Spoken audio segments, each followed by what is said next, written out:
Okay, I think we're live. Um, I think we're live. I hope we're live. And I hope that the audio works this time. I'm going to try not to say something before I can confirm the audio is good.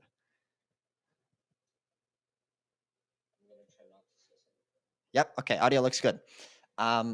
So we had a bit of delay. If you look back, I accidentally played the wrong clip and then uploaded the right clip to the. It was a whole thing, but we're back. Overlord was a little bit late, and we thought he wasn't going to make it, but just a little bit late. Nothing like that. Now, a lot has happened since I was gone. A lot of games have happened. Again, join the Discord. The link is in the channel description if you haven't. To follow up on all the tournament stuff. Yeah, lots of games have happened. I've only been able to. I mean, here I'll check it right now. 4 games. Ew, I need to bring that number up. So this is game. Which game number is it? Game 24. Okay, this is game 24 between Spoonwise and Overlord. Right now, actually, I think a game is going on between I can't remember Ketcho, I think. So that's fun. I know Spoonwise was just watching that game, so maybe a little bit of excitement. Not as ready for this game.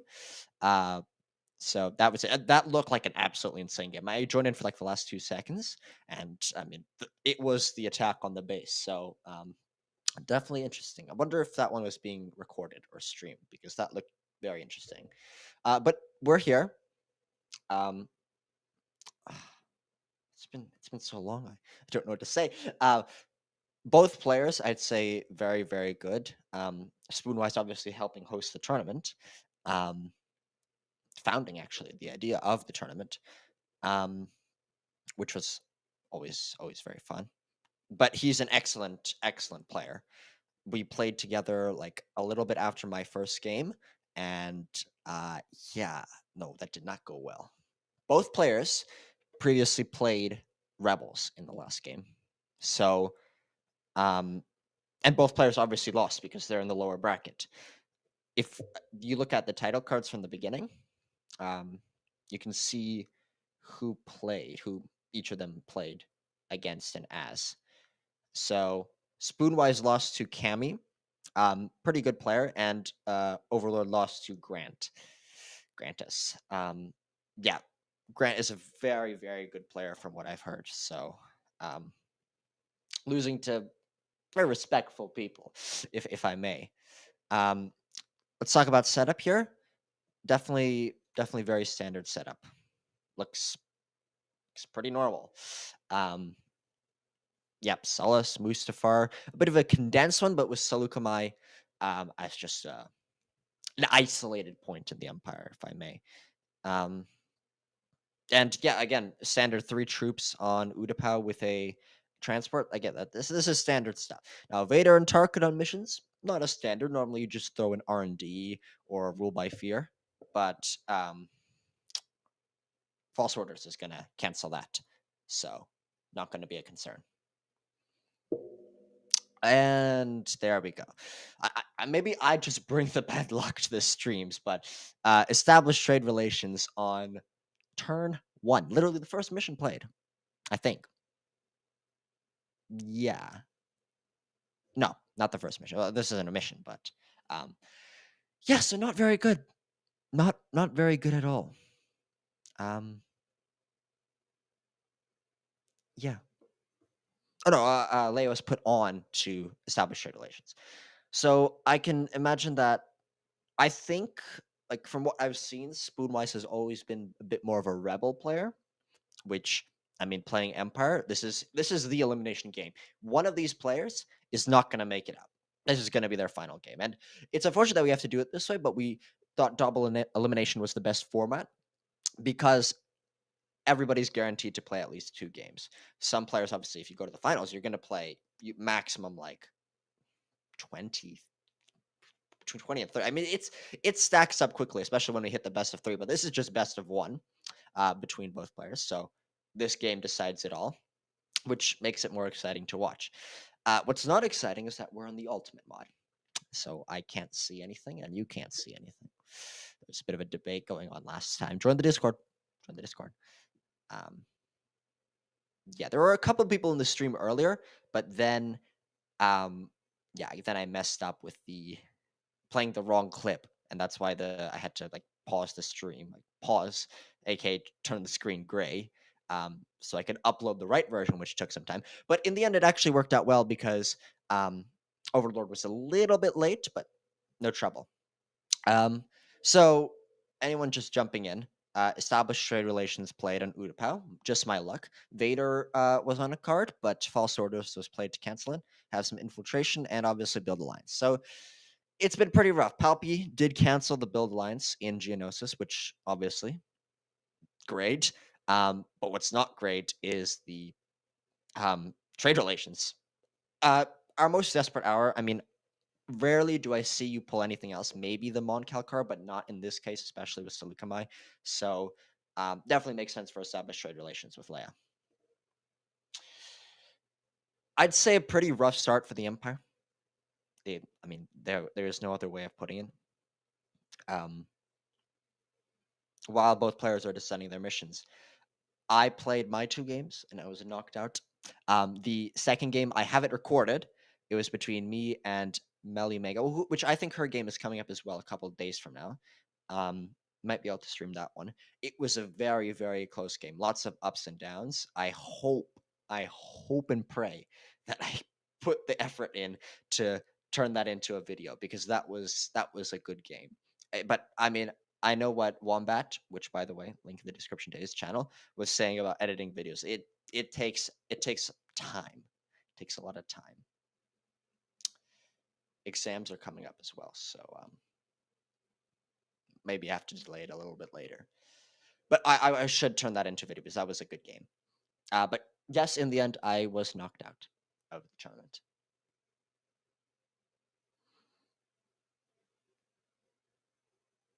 Looks like Krennic for Empire and Chirrut for Rebels. Krennic with Secret Facility. Not a bad card. I think the objective one, Lord Vader's Orders, is in most cases better. But if you know how to play Secret Facility properly, it can definitely play well. But the issue with Secret Facility is if you draw it early on, then you only have 2 probes in your hand unless you did infiltration, which I don't think, yeah, Spoonwise did not. So looking at the build queue, and by looking I mean squinting at the build queue, standard for Empire having a loyal Corellia, but lots and lots of Moncals on the way for Rebels. Established trade relations is a real back burner. Surprised there wasn't surprised I mean, I guess I don't know. Sometimes I like to put like Leia and then Riken on trade relations, but then you really do risk it getting blocked. But if you put Riken or John on a different mission, then I mean, like build alliance, that's not going to happen most likely because Empire will block unless they have Palpy on a mission, which in this case there wasn't.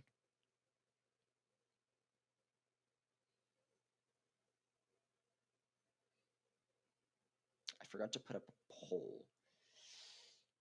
It's about the engagement. That's all right. That's all right. So I think what I said prior. Right now, here I can check what game is going on. 2 players are playing a game, and Spoonwise was actually spectating while we were talking about it. I think it was it was Omega and Ketcho. Ketcho, I think I watched or streamed one of his games. You can look in the live history. That I think Ketcho. I don't take my word for it, but Ketcho, very very good player from what I've seen.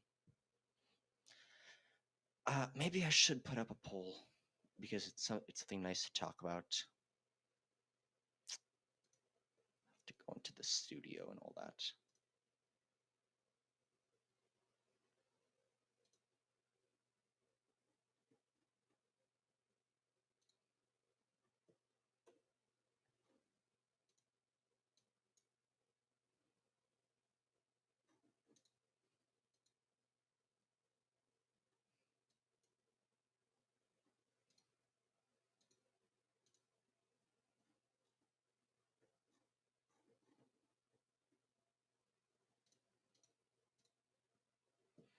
Okay, looks like I'd have to go to a different menu, which I don't want to take the time to do. Maybe we'll do it later on.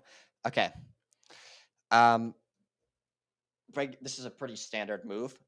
With the rebel troops on Utapau going into Naboo, trying to soften up the forces, and especially with Chirrut, I think it's Chirrut, and Base's loyalty card, which can definitely change the tide of any battle. But this is, I mean, if you're playing as Empire, this is pretty expected, especially with the three troops and the transport. Rarely do I see a rapid mobilization with those troops out. Again, the whole idea for any new players watching um, is gather intel. That's one of the Imperial cards, and it's you draw a probe card for every 4 rebel units, and 3 troops on Utapau and 1 transport is like the perfect number to avoid them getting 1 extra probe card. That's why this setup is often played, and because you can always do an attack on forces that either go through Naboo or Dagobah.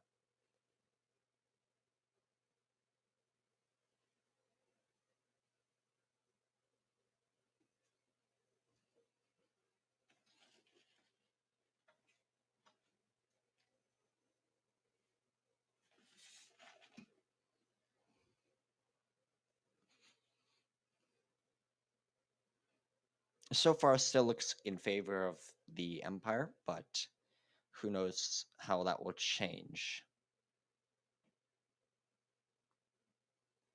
I hope the link works. I remember one time we did a stream. I did a stream and um, I had to reset it, but I didn't post the link in the Discord again, so people would click it and then it would take them. It said the video is unavailable.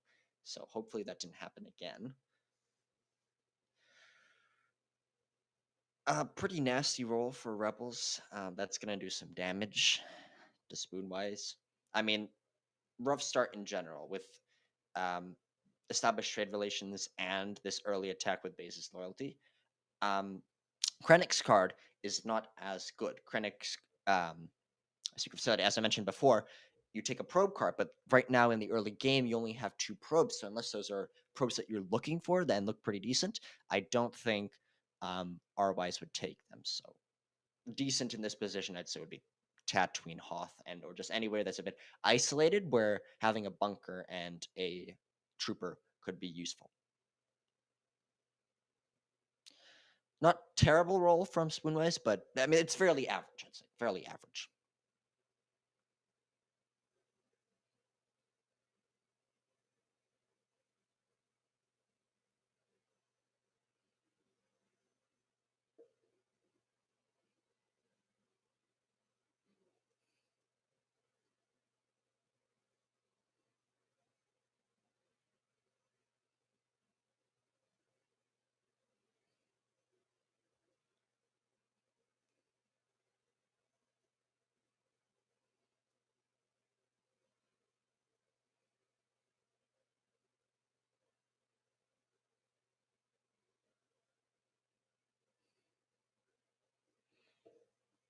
One cool thing that I discovered. Um,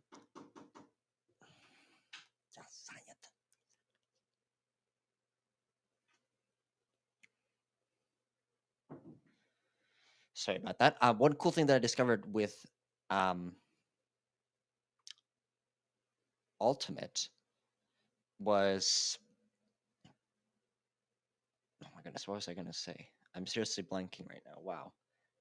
No, with TTS was the microphone. If you press C on TTS, you actually in hold C, um, you can actually talk to players. Now, I think you might have seen the speaker symbol come up in the top right. You can't hear them talk. Obviously, we don't want that. It's just them talking between each other. I can hear it, and I can talk to them if needed. It simplifies things a lot. But that's something cool that I learned um, today about it. I don't know how I never learned that from all this time playing this game. So, Imperial victory, but it's a small and short-lived victory.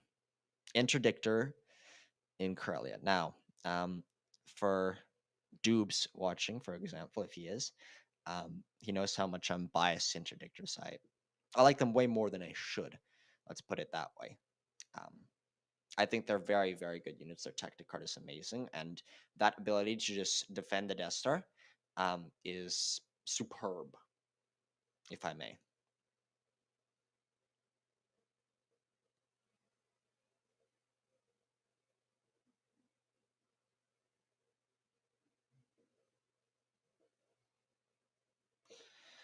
Okay, well, I didn't note this, but route deck.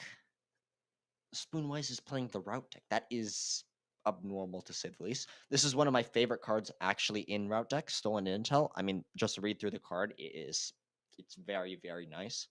Um, but route deck is Empire. Very, very unusual. Um, Spoonwise is a good player, but as we discussed in prior streams, route deck is the reason it's not played often is especially in tournaments is it's inconsistent. There's less of a chance of you winning for sure because you really do have to get the right cards. And route deck is much, much more mission dependent. Um, but one of the main issues that route deck faces is the lack of diplomacy missions, like trade negotiations or display of power. There's just not that many, not enough as there should be. I personally never really like route deck. I think it's too flip a coin kind of thing. Like, first of all, capture is a major component of route deck. Lots of good capture cards, but capture by itself is always a coin flip. So why would you play a deck that's so luck based? I'm saying, but again, players who know how to play route deck can definitely make it shine. I remember one game I was playing base and Dubes was playing rebels. I don't know what he did, but magic was done because that game ended pretty quickly. There are some pretty amazing route cards in the rebel side of things. I think Imperial side of things is a bit lackluster, but that's just my opinion. There are plenty of players to make uh, either deck work very well. One thing that we discussed in prior games was trying to co-stream, like still on one person's channel, but having another person as a guest kind of thing. Commenting. It'll be a lot easier because when you start to blank, they can just fill in. So definitely have to look into that. Now, one important thing about interdictors, um, since I'm such a big fan of them, is you've got to know where to place them right. I've seen far, far too many players just placing interdictors on the board by themselves. Interdictors are not they're not your traditional Star Destroyer. They are support ships. You put them in a fleet, they can do a lot of damage to the rebels. Not only do they have an amazing tactic card, but they prevent rebel units from retreating from the system, which is, if you look at canon or you look at this game, uh, a very big component of the rebel strategy. So definitely, most definitely, very good, but only if you know how to use it well. Kind of like the route deck, if you think about it. Very good, but only if you know how to use it well.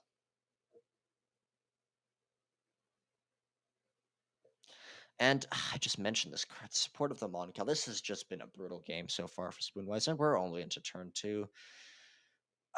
Trade relations and support of the Moncal. Yeah,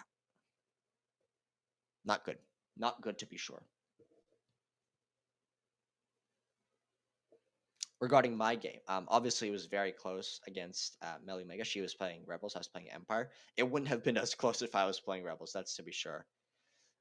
Um, but that was a fun game. I mean, obviously I lost, but it was still it was intense.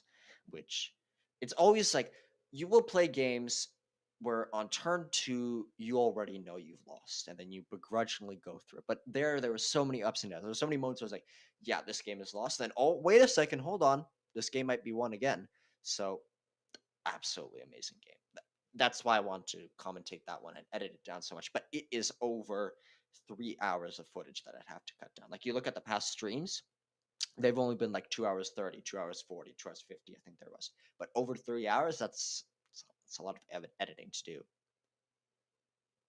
Just looking at Ratmo, to any new players probably rewatching the stream, um, regular strategy just gets a look at the probe cards that the Imperial player can't see. So that's the idea with rapid mobilization. You play the card, um, you look at four potential places where you can move the base, but I mean, at this point in the game, you're probably not moving the base unless the Empire's found you. So you just look at those cards, know that you can use those as bluff cards, or potentially you can move your base in future. I thought Route Deck was optimized. Why do you have to do this by yourself so manually? And very, very decent cards. Again, Base's loyalty was very important in the Battle of Naboo, our most desperate hour with trade relations. False orders obviously counted whatever Vader's idea was, and Under the Radar has always just been a very nice card. Always been a nice card.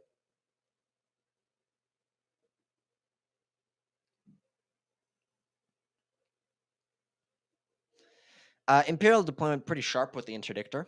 I I hope that Arwise plays at least one more, two more. So here's one of the big, not necessarily controversies, but ideas floating around in the community is how many interdictors do you get? Do you get two or do you get three? I generally, obviously, I'm biased, but I get three. But in many games, especially in competitions, three is too much. Three is just too much. You don't need three interdictors across the board. They can be very helpful, but remember, to get the interdictor card back, you need to assign two leaders. Now, obviously, the bonus is not only does it go in space one, but you get the card back.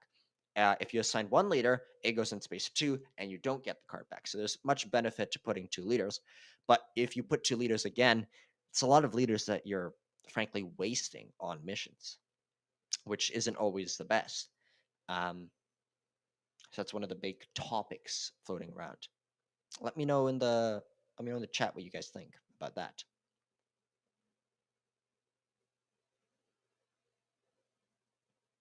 I think I mentioned this in one of the last streams. One thing I love about Matt saying that he loves something about Ultimate is that they put these little stars on the units before deploying. It makes it so much easier to see where the units are, and they should really have that as fun. Just highlight the units and like put a star on it. It's not that should be that quite frankly should be in Xander. Just as a feature you can do. You don't have to use it, but it makes life a lot simpler, especially in later stages of the game where there's so many units to deploy. So moves, I mean, right now, two loyalty in both Nalhada and Bothwy, the Huts region. If you're an Imperial player, you know what everybody's thinking. Um, that's gonna be a support of the Huts, and I'm wondering what Spoonwise is planning for it. Is Toydarian loyal as well? Okay, I can't see. No, Toydaria is subject. So one more loyalty in the Hut region, and potential. Oh my goodness, why does it like so much? And potential um, support of the Huts objective card. So that's just something to float around. Now let's see. One thing I don't like about Interdictor is that you have to place two leaders on it. And when you place two leaders on it, um, it obviously it's a waste, but the rebel player knows what you're doing. The rebel player knows that you're playing a trade. There's no secrecy behind it. So right now I'm guessing that Spoonwise said, yep, that's enough. Two interdictors on the board will be more than enough. Now, one thing I didn't note was where did the interdictor go?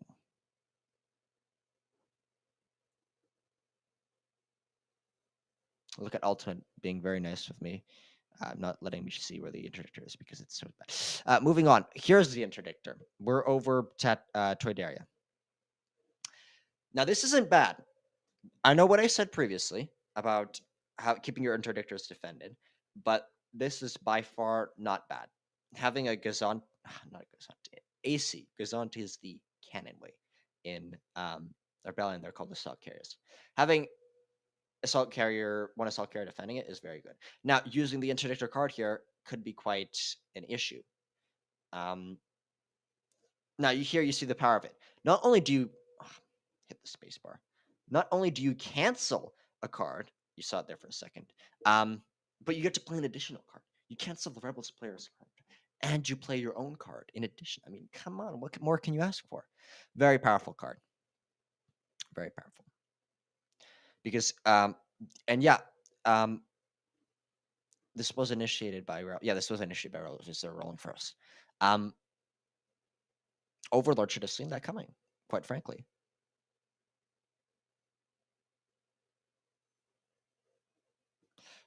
I mean, the interdictor card is probably going to be played. You'd get to defend the Gazanti and protect the interdictor. I mean, pretty big bonus if you ask me.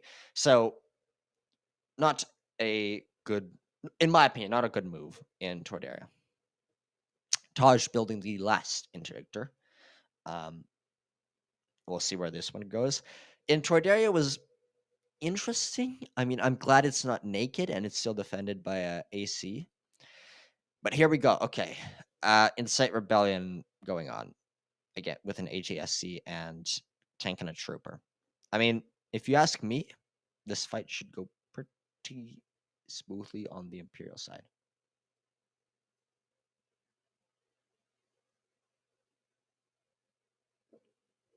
I mean, 3 troopers are no match for the power of a tank and an ATSC. But let's see what tactic cards both players play. Destroy Triangle, fairly standard, especially for the tank, and ATSC. I mean, Spoonwise isn't taking any risks with this fight, and he shouldn't, because, again, things have gone not to plan, to say the least, with established trade relations and support of the Moncal.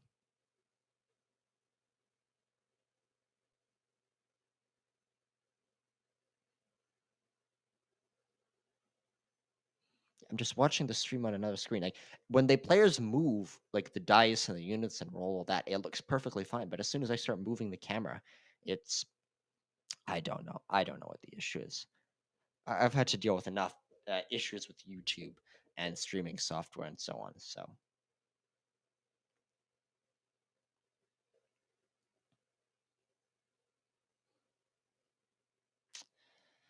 now, good roll by Rebels to be sure.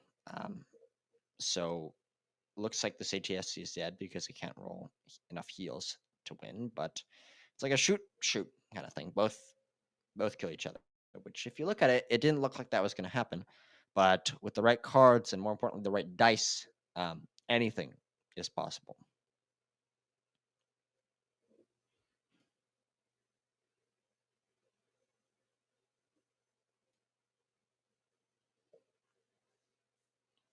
What are your guys' opinion about interdictors?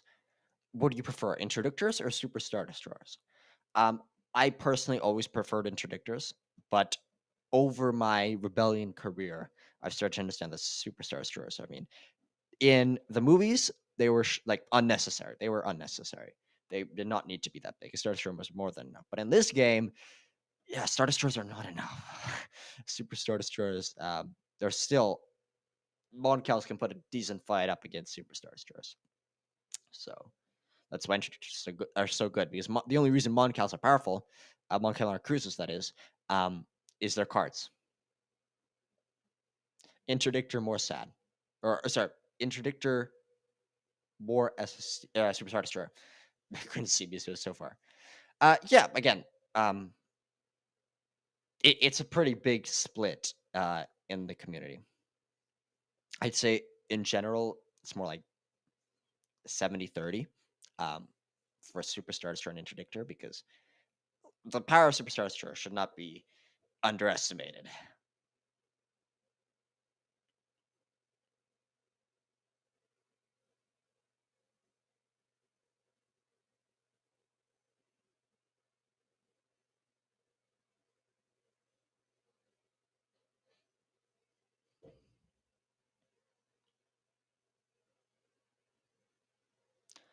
Sabotage in Ord. Now, if you're playing Rebels, this is, I mean, there are far too many games where this is going to happen. That is a 90-10 kind of split. Yeah, there's like a couple spots on the board which are just commonplace sabotage, that probably being Ord and Bothwy. Now, if we look at the board right now, I mean, it's looking pretty rough for Spoonwise. Yeah, this has gone not to plan. I mean, look at the rebel loyalty on the map. And I'm talking about the open rebel loyalty, that is. I mean, 1, 2, 3, 4, 5 systems that are currently open to rebel loyalty. And now Vader has to move um, to Bothawui just to blockade it. I mean, that's with just a lone interdictor. This is not good. Not good to be sure.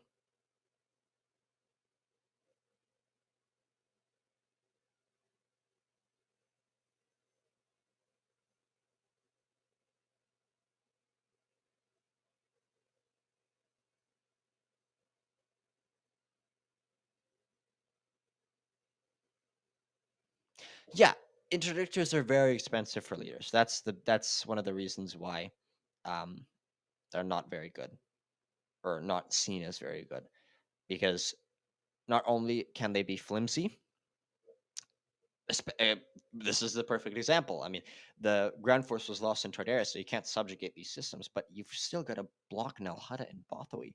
So a lone interdictor is sent in to just blockade it. Looks like if we zoom in over here, a long war was played. So we had threaten the core and decisive victory discarded. Was discarding decisive victory the best of ideas? Maybe not. Rebels are almost guaranteed to win at least one battle with space and ground. Almost guaranteed. And if you're trying to do it, guaranteed.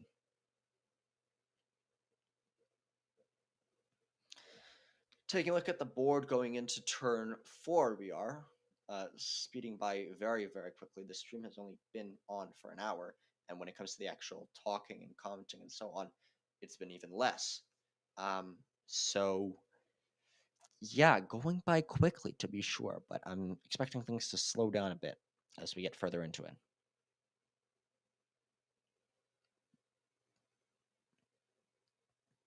So didn't talk about this last game, but Soontir was recruited on the Imperial side.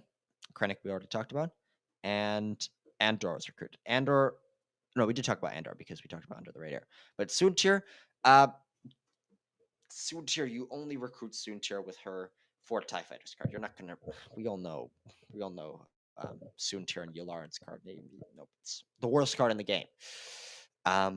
I can't remember the name of it, but yeah, worst card in the game. Do not get that card. So Soontir's card, although Soontir's card by himself, is very nice. Very nice. Having be able to move 4 TIE fighters from anywhere on the map to attack.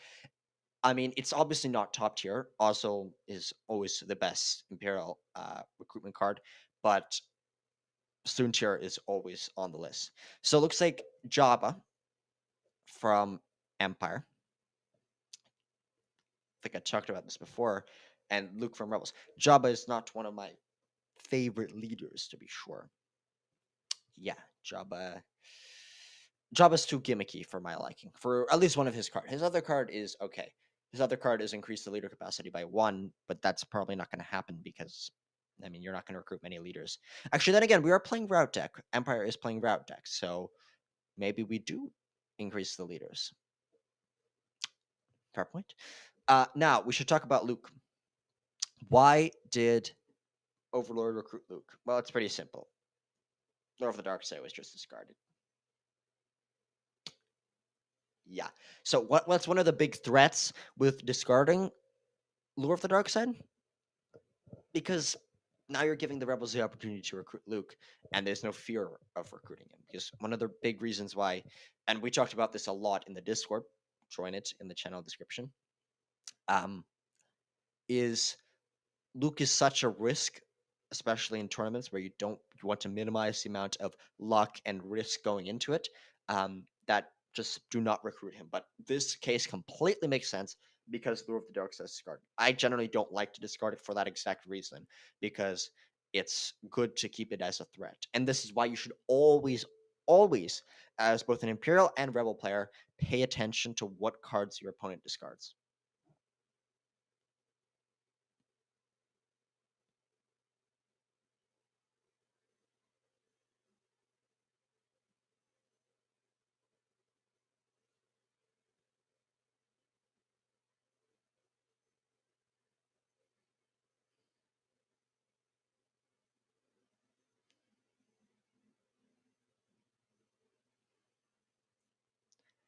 Now, if I had to give this video some clickbaity thumbnail, it would be so many Moncals because there's a lot of Moncals this early on. Luckily, it's not 3. When you get to 3 Moncals, especially in a tournament game, that's when like sound the alarm for Empire because things have just hit the fan. Um, yeah, but 2 Moncals is definitely a threat that needs to be dealt with, and these interdictors are not helping out.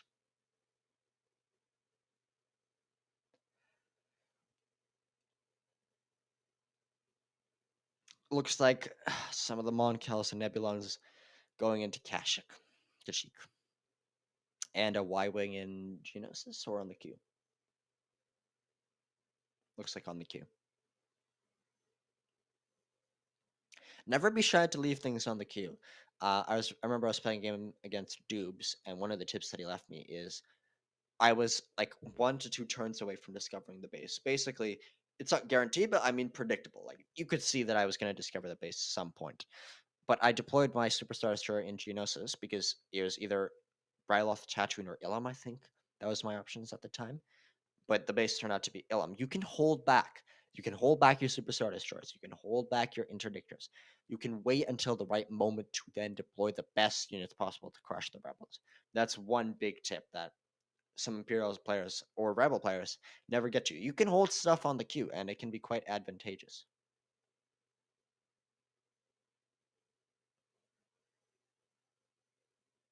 Now, if I was Spoonwise, now is the time to play R&D because these loyalties are not working out very well. Propaganda did clear up Utapau and Naboo, which, clearing up a little bit of a risk there. So never a bad thing. But we don't have Star Destroyers on the queue. One Star Destroyer in Corellia every 2 turns isn't going to cut it. Isn't going to cut it, to be sure. Now, Spoonwise has played multiple R&Ds already, so does he have a Superstar Destroyer? Maybe. Does he have another Interdictor? Maybe. I don't know. We'll have to wait and see.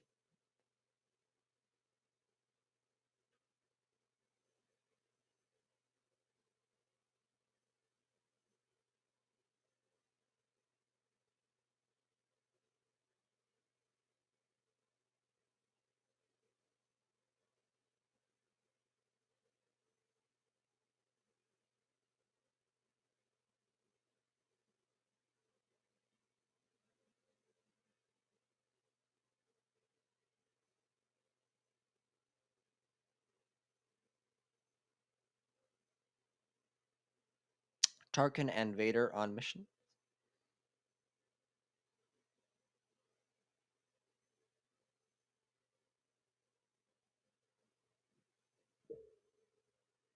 Looks like a Soontir play into Kashyyyk. We got to clear some stuff up and playing the TIE Fighter card. With Soontir and the 4 TIE Fighters, it's pretty much guaranteed that you're playing the TIE Fighter card.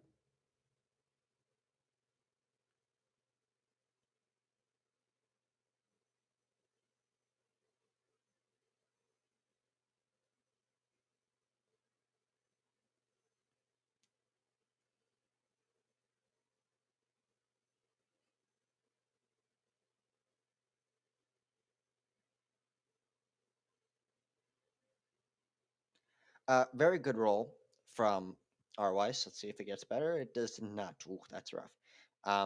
But crits are only useful in this fight because both ships have red health. Definitely hoping to take out the Moncal, but that may be not possible. Most likely playing another damage card. Yeah, playing another damage card. You got to take out that Moncal. The whole goal with Soontir was to take out that Moncal. This is one of the reasons Soontir is such a good leader.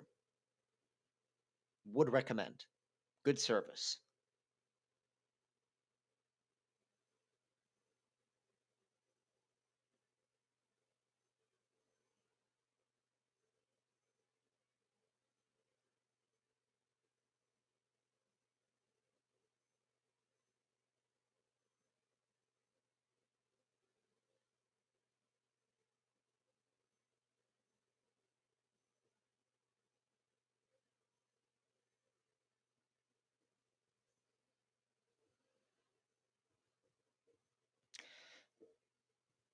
That's rough. That's rough. Yeah, there's no other way of putting it. Soontir did not take out the Moncal. Lucky roll from Rebels again. This has just not gone well for Spoonwise. Another way of putting it. Breaks my heart. If you look at previous games that I spectated, I always stay on the Imperial side. Not only is it more visually appealing, but I've always been more of an Imperial player. So not only can I comment more on the Imperial gameplay and give suggestions, um, I'm more used to this field of view. What I'm not used to is playing the Ultimate mod, but that's a whole other story. But yeah, I mean, it was a risky play. Let's be quite clear. It was a risky play going to Kashi. It was not guaranteed, to be sure. It was unlucky and very lucky on Overlord's side. Um, but just unfortunate to see that happen because too many games have Soontier let me down. Still a great leader, but there's only a couple of beefs, if I can say, that I have between leaders. Um, Probably Jabba and Vader. Vader's been easing up a bit though. Just going to Utapau.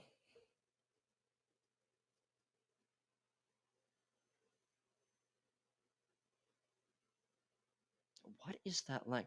Okay, if I share the entire screen, because right now, so how the sharing works, if you guys are curious about streaming, is similar kind of Discord sharing the screen. You pick like a window. One of the things that can't happen is when you share just one tab, um, it doesn't share the audio. So right now I'm hitting the Windows button, and even though my mouse is moving, I'm actually on a different screen. I'm in the Discord right now, for example. Um, so that's one of the things you can do. But if I share the entire screen, perhaps the lag slows down. But again, if I share the entire screen, I can't go in. I can't hit Windows to like look at other tabs because this sensitive information. To be clear, um, yeah, just rough start to our round 4 so far. Rough start to be sure.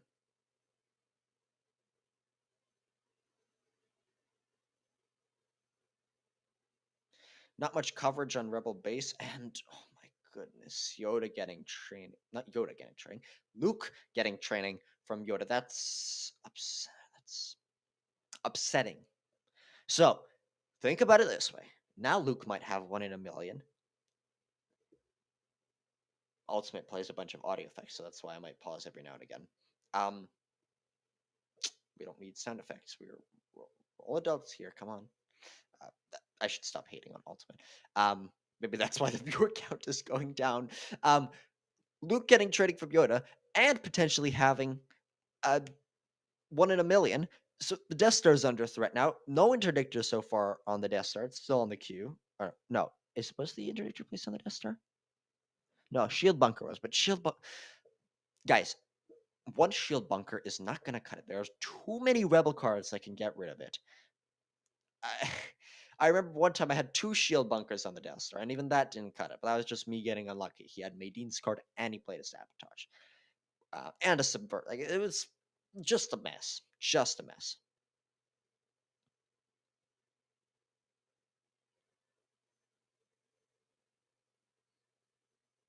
Sabotage. Now watch that go to Naboo. I doubt it. Probably Bothawi. Um, Not Corellia. Corellia could work, but not a build turn. So probably something more in the. Yep, there you go. What did I say? Genius Imperial player. If only I could put this to use in actual games. Oh, oh no.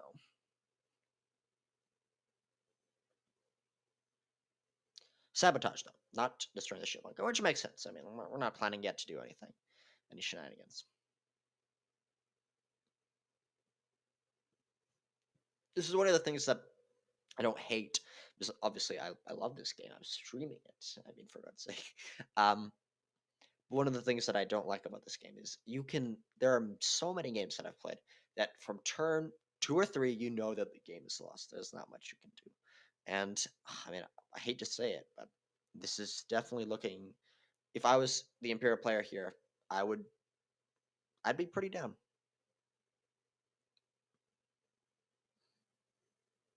Oh, please don't. Oh my goodness. I made the title cards for the videos the entire time. I'm used to the Exander mod, where you have the Empire as white and the Rebels as red. Now, Ultimate switches it up. That's fine. This entire game, now, if you've been watching the VOD, I think that's what it's called. I apologize. R-Wise, Spoonwise, is not playing the Empire. He is playing Rebels. Overlord is playing Empire. Let's be clear on that. I literally made the title card that you see at the beginning with all the music and so on. But I can't get that right. Wow. Commentary is not up to par, to be sure. Now hold on. Collect bounty. Luke is in danger. Put the clip in. I'm in danger. I should have like a couple things up that I can play.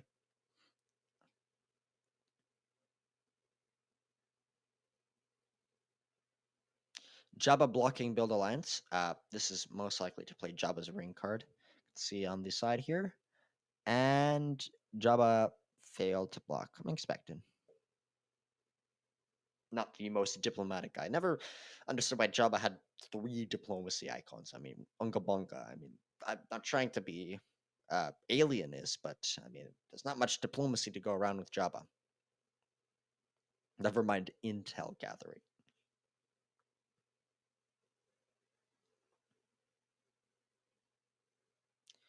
Rapid mobilization with the fleet from Kashyyyk to the rebel base.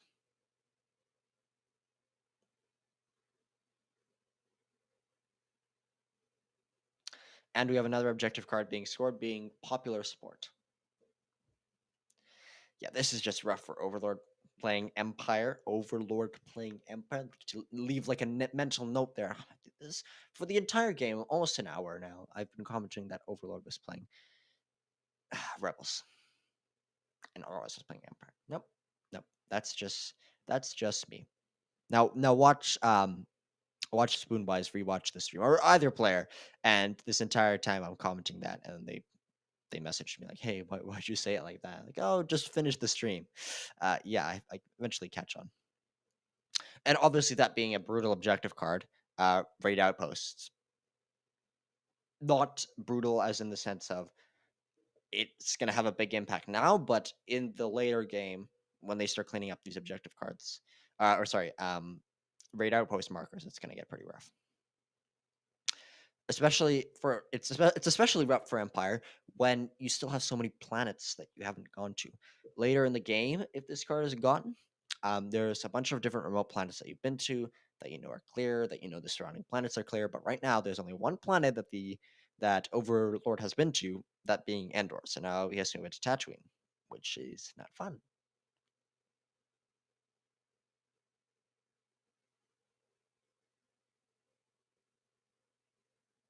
Why is the rebel color white and the imperial color blue? Just me, or am I not getting the not getting it here?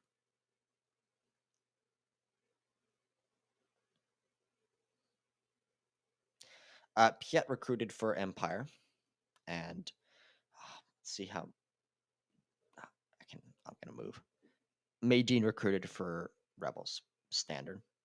Say Maydeen obviously being a very good leader, not only in his cards but his skill points as well, skill icons. Piet being a good card for his no retreat ability. So let's see. Interdictor coming down.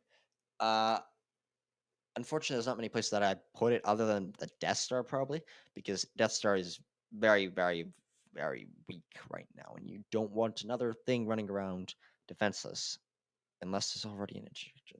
Okay, already an interdictor on the Death Star. The Death Star is secure. Honestly, I'm not sure where you put the interdictor then. The fleet on Mon Cal is cornered off, so that's not going to work. Or it is blocked. Maybe Megiddo move the fleet to reinforce towards Megiddo. But again, I don't know what probe cards Overlord has. He could have Dantooine, Ilum, and Dathomir and doesn't need reinforcements there. Or he could have none. I don't know.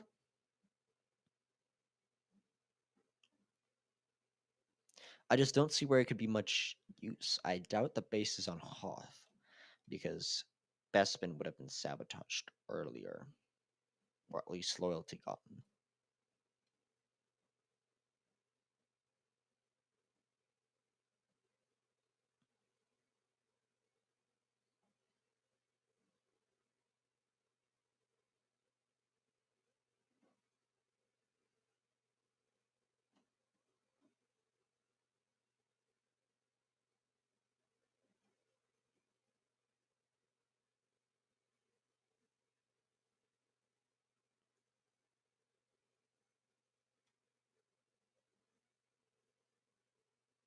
The viewer count went up when I wasn't talking.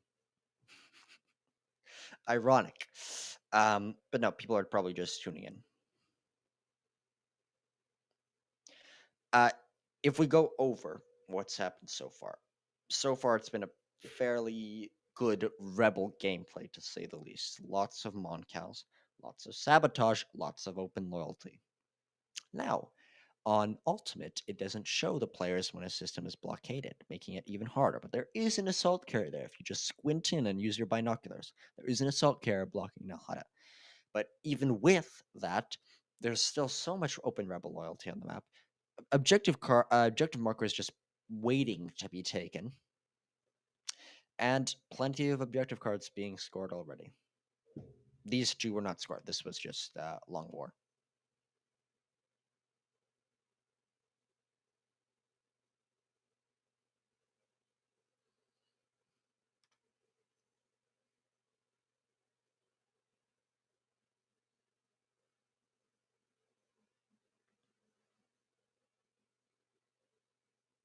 Now I'm looking back to like the description and that video title to make sure that I didn't miss something else. For anyone just tuning in, I for half the stream I've been calling Overlord is playing Rebels and Spoonwise is playing Empire, which is not true to be clear. Very good gameplay from Spoonwise. I'd say Overlord hasn't made too many mistakes at all, but it's just been the dice. When you have two very good players playing against each other, it will come down to the dice. I am most excited for the grand finals and to see which two players are going to duel it out, to be frank. That is going to be a best of five, by the way. Grand finals will be a best of five. It'll be the only game that's a best of five, unless we need a bracket reset. Which, if you don't know what a bracket reset is, basically the upper bracket player loses to the lower bracket player in the grand finals, but since they made it all the way through the upper bracket losing a game, they have to play another best of five to to go through it. It's just basically a second life, to put in simple words. Now, Overlord chose to play route deck. I commented on this before. I'll comment on it now. It's a very interesting decision to make, as route deck is not very consistent. I generally wouldn't pick it. Yeah. Spoonwise is playing the Rebel base deck. Much more consistent. Looks like a draw them out from Spoon tier. Interesting. I mean, desperate times call for desperate measures, and it looks like Rebel players out there and Imperial players out there. When you see draw them out on a remote planet and Jabba on a mission, what are we thinking? Because I think I know what I'm thinking. Any guesses?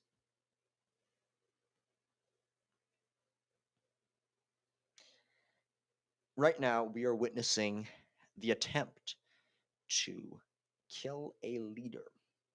Jabba is on. Oh my goodness, what's the card? It's such a unusual card to play, especially in a tournament, that I've forgotten the name. Basically, it's kill a captured leader in a remote system. That's what we're having going on. Jabba is we got to draw them out in Ilum, and now Jabba wants to kill a leader. Vader's probably on a capture, and he wants to kill Luke of all people. Ironic, because Palpy. The reason Luke was recruited was because the Palpatine card, Lure of the Dark Side, was discarded. For anybody who wasn't there, which is a good move, obviously. Um, I mean, that's one of the reasons why I was never a fan of Jabba's card, because it's okay. Killing a rebel leader, great, does a lot of damage, pretty good, I'd say. But really, you're spending a leader to draw them out. You're spending a leader to capture. You're spending Jabba to kill the leader. 3 leaders spent on the chance, to be clear, to kill a rebel leader. Not the guarantee, the chance. That's why capture gimmicks rarely work out. Sure, sabotaging Magneto makes sense. Just completely cutting off this sector from the rest of the galaxy.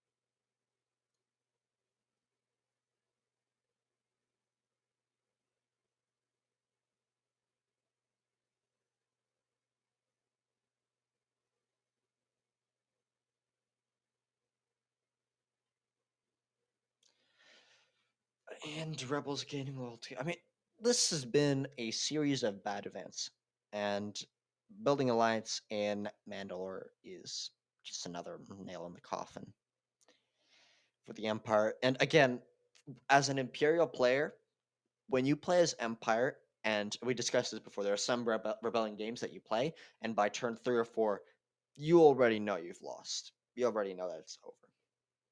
And the issue is when Empire wins, they win quickly. If there's an early Imperial victory, it happens early on because the base is discovered. And you happen to draw a laser, for example, when the base was in Alderaan and the Death Star was in Coruscant. Probably not going to happen in any of the tournament games. Watch me eat my words. But with Rebel victory, it's slow and painful, to be quite frank, because they have to get the reputation all the way, and Empire keeps punching back. When the Empire wins, it's quick. It happens quickly. The game ends. Looks like Lando's mission, contingency plan. Very, very good card if you read through it. Lando isn't recruited, so just kind of a worse version of the card. Still an excellent card. I mean, here, take your time. Look at I'm talking about the base decks, by the way. Look at the Rebel missions and look at the Imperial missions. Shuffle them up, draw one Rebel mission, one Imperial mission randomly. 8 times out of 10, the Rebel mission is better than the Imperial mission. I'm sorry. There are so many good Rebel missions, and it feels like there's too few good Imperial missions. That's my observation as um, from playing the game.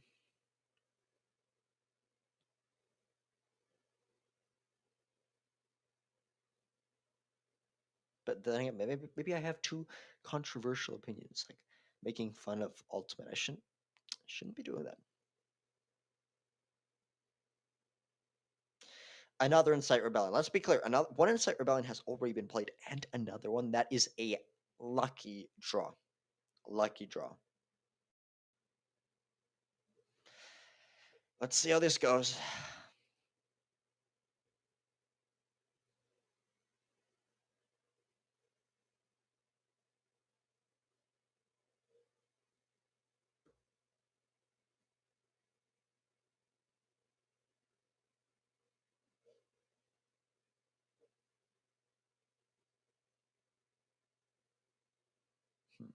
Just looking at the stream.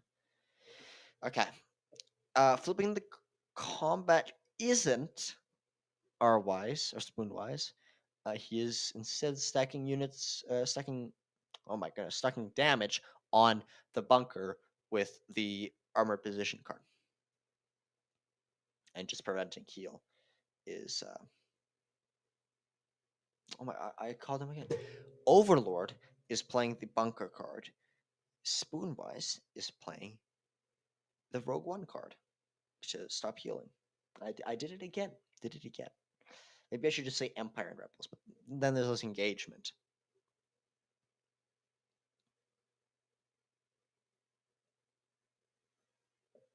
Yeah, no red damage to sign. So there are plenty of times when you're playing Empire or Rebels that you're just going to play a tactic card and it's not going to do anything. There, deal 1 red damage. There are no units that have red health, so not going to do anything here. It is a interesting attempt by Overlord, definitely using the bunker card to try and save this battalion. But by battalion, I mean it's one dude guarding a shield generator. Yeah, Endor could definitely compete.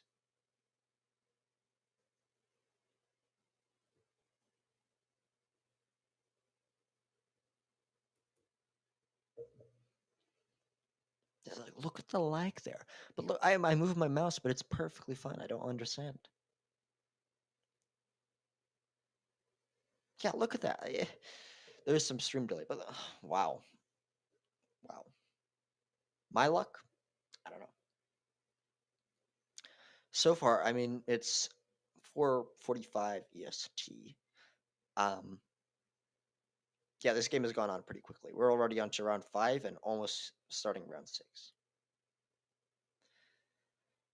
One thing I didn't mention properly is the lack of Jabba killing a leader. So Jabba was not on the kill the leader card. He was just gathering intel. So was that kind of like a bluff? I still obviously Vader has to be on capture because like what is the idea with putting Luke here? Luke here, it's either to stop him from blocking a mission, which I guess maybe, um, or to capture. But to capture him, you'd have to move units. I'm just checking the chat. Can't remember if the long range probe, which is basically reveal the base if it's there, detect anything.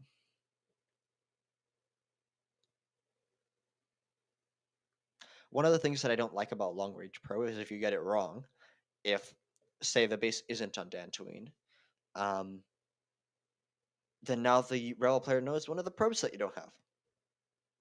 So long range probe has always been on the worse side of missions for me.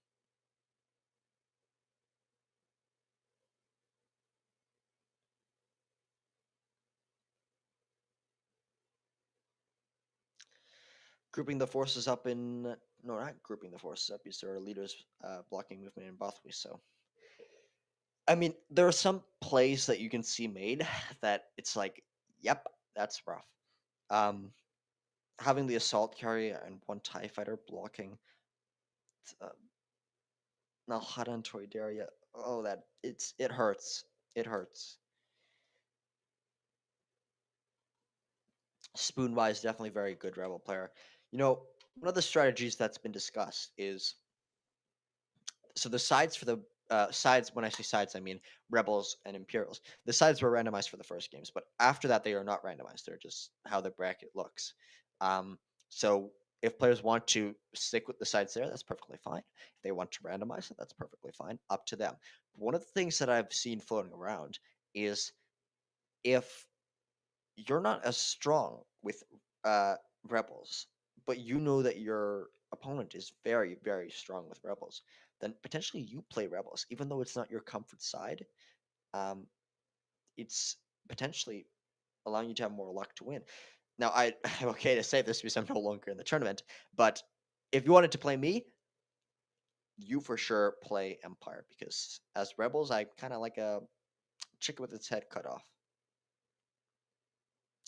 Capture success on Riken, so wasn't planned to capture Luke, but Riken instead. Is there an interrogation mission that I'm missing that's coming up?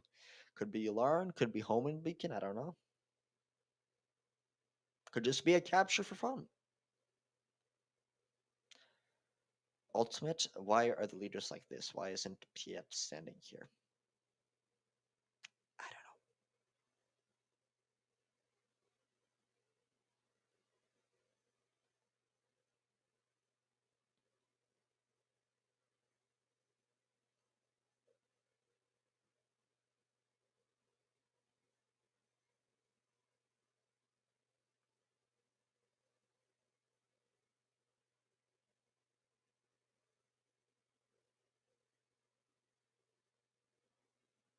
Yeah, like I'm watching on the screen. Sure, it's a little bit slow, but the units are moving down like just fine. The mice, the mouse around on the screen is moving around just fine. It's just whenever I move, the screen seems to lag a lot. And even right now, just looking at the action cards that are played, there are still 4 action cards that haven't been played by the Empire. 2 of which are starting action cards. That's not a good sign. That's, in fact, a sign that there weren't really many good action cards. The worst Imperial action cards, I'd say, are Vader's and Taj's. Definitely possibility to having those. Potentially, the idea with capture is that someone would come and rescue, and then you play Vader's card to capture the person who tried the rescue.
Just beefing up the forces, I guess. Not sure what's with the big force on Coruscant.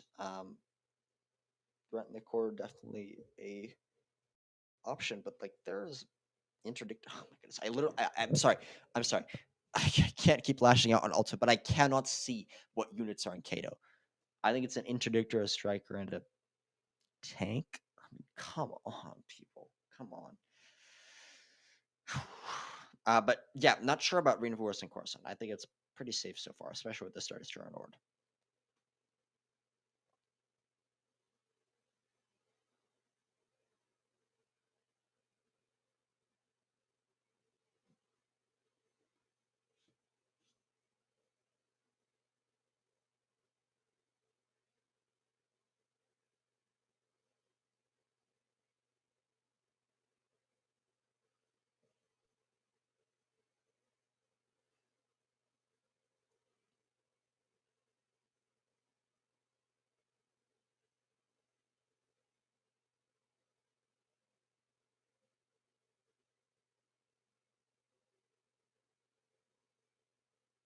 I mean, sometimes the viewer count, I'm not really sure because it just goes up and down. It was like quite low just now. Now it's back up to what it was at peak. Um, yeah, I'm not sure. If you watch any stream, like look at the viewership count. As soon as it goes up, they start talking way more just to keep people engaged. Um, Obviously, I'm doing this not. There's no money. There's no money made off of this. I am not. This None of this is monetized. I couldn't be bothered. I'm doing this for the fun of Rebellion and learning something new. I mean, editing and streaming. I'm very new to this. I mean, if you can't tell, um, look at the like. Skip back to the first thing. I played the wrong card. It was from a different stream, so I had to cut that off, upload the right one. So that's why this stream is like 30 minutes longer than it actually should be. I'll cut that out once the stream ends so that people rewatching it don't have to deal with that.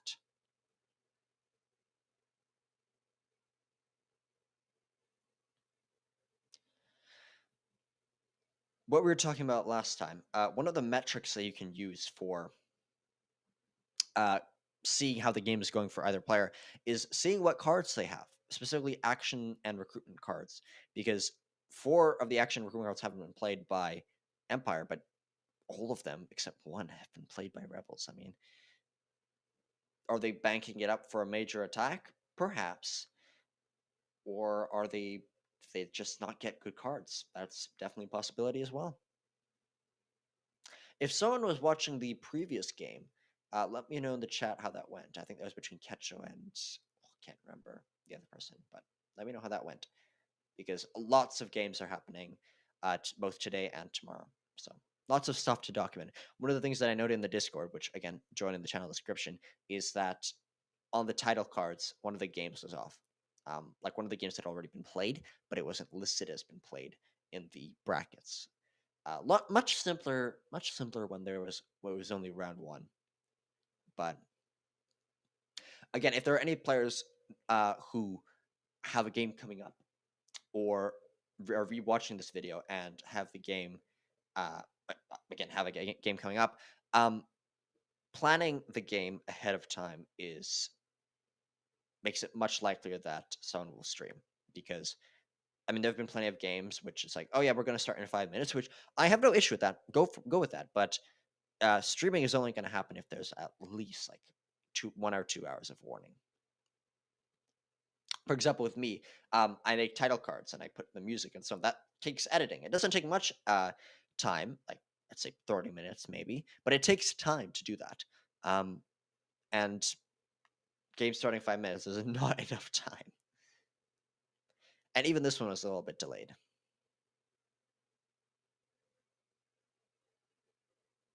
Looks like another Soontir Jabba Vader combo. Same setup in the last round. I think 1 additional leader was in the last round.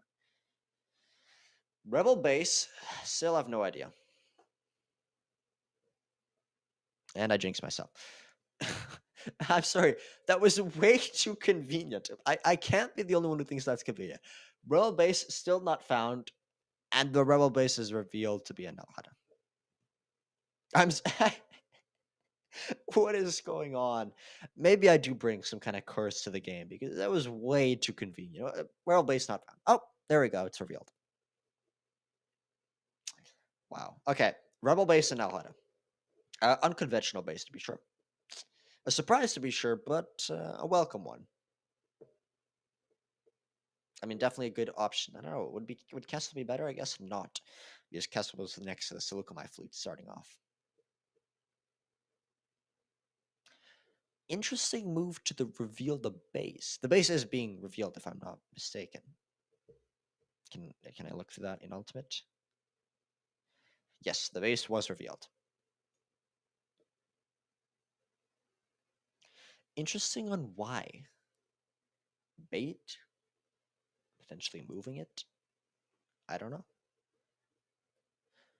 What I have to ask Spoonwise after this. One of the great things about this tournament is you're going to play so many new people um, that you'll be able to play even after the tournament ends, and of course coordinating with Spoonwise, PiotrB, and Combat Wombat or Rebellion in an Hour. Link in the description. Has just been so much fun. So much fun getting everything together, making the graphics for it. More importantly, the planning. The planning has been great. Now, this rebel base is very beefed up. It is next to the Death Star, which is a concern all the time, but there is no laser if you look at the Imperial mission cards, because there is no leader with a project icon.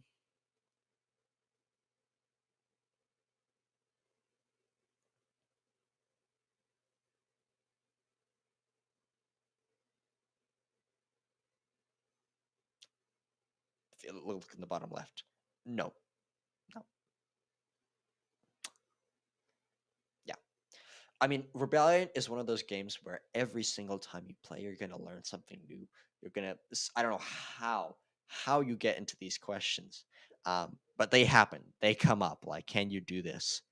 Um, Even that happened in one of my games, uh, tournament games. So here we go. Death Star 1. I don't know why I wanted to say Death Star 2. Death Star 1. No interdictor card. It was played already. And that's why you bank the interdictor card. You save it for the Death Star Strike, but the interdictor card has already been played.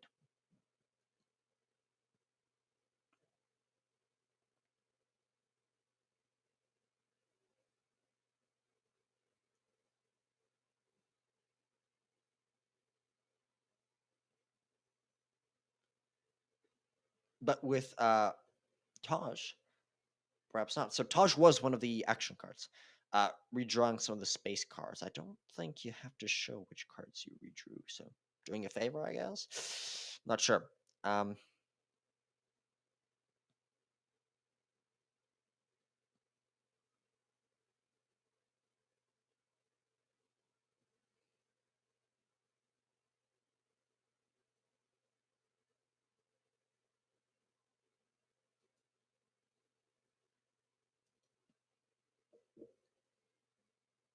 couple due to technical difficulties.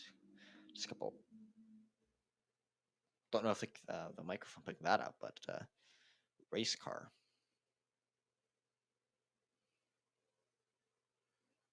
There's the super laser. Bit of a mess of tactic cards, if I may. Do you have to? Is that a rule? Do you have to show which tactic cards you drew with Taj's card? Because if so, it's an even worse card than I thought. Let me know. Let me know if that's true. Anyone in the chat?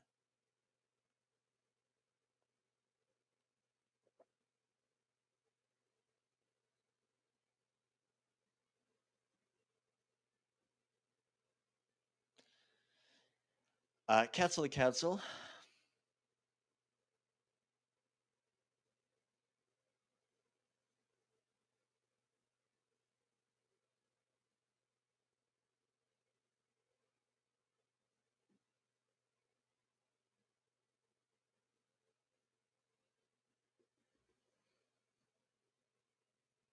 Good roll by rebels, to be sure. Um, yeah. Not sure what the goal with this combat is. I mean, obviously the goal is to destroy the Death Star, but with Empire, I mean, it's just rough. Interdictor is great, but the interdictor is alone. There's no Star Destroyers to protect it. And the card isn't going to save you now.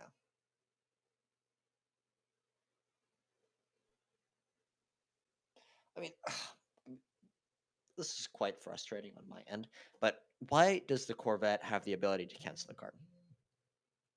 The amount of work that Empire has to put in to get the interdictor, um, just just to get the ability to cancel the card, and Rebels just have the Corvette card to cancel. That's just an Imperial thing that I've had.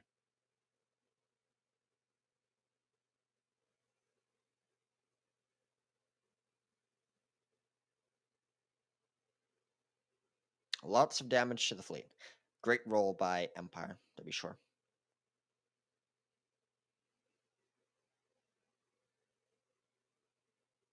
And why are all the fighters going to be taken out?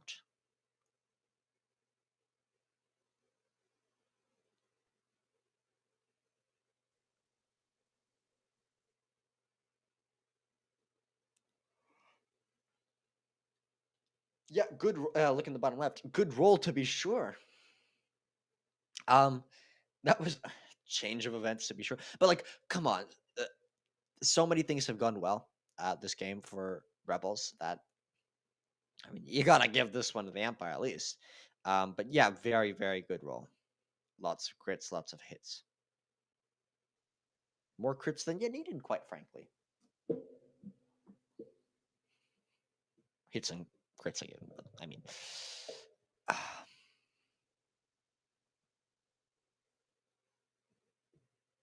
thank you, Cammy. Cammy's kind of serving as our judge here, since I've been caught many times missing things like rules and so on.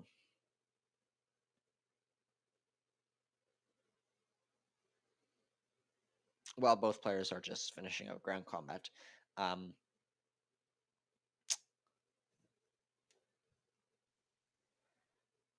a bit of advertising, if I may.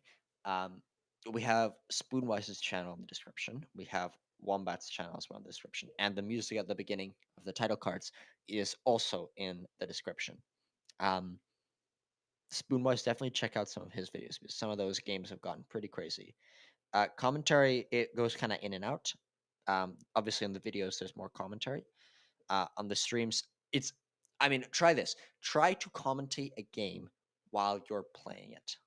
It's very, very difficult, especially in a game like Rebellion. Like, you're playing some shooter game, yeah, easy, just talk about something. But Rebellion, yeah, it's rough. There's a lot of things to think about. That's why I'm able to commentate it because I'm not playing the game. I don't.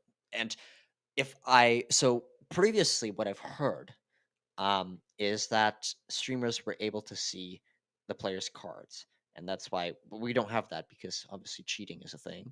Um, but I mean, imagine being able to commentate all about that as well. Not only do I commentate about the units and the loyalty and the moves that players make, I get to see everything that's going to happen, every card that they want to play, think about playing, take back. Imagine the commentation, sorry, commentating on that. Unsuccessful mission for Rebels. Losing the entire Y-wing and X-wing squadron was not ideal.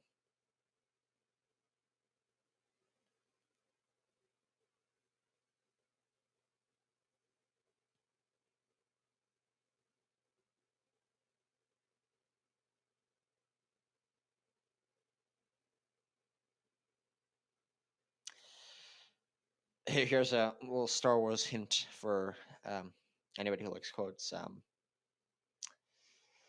Rebel Alliance is too well equipped. They're more dangerous than you realize.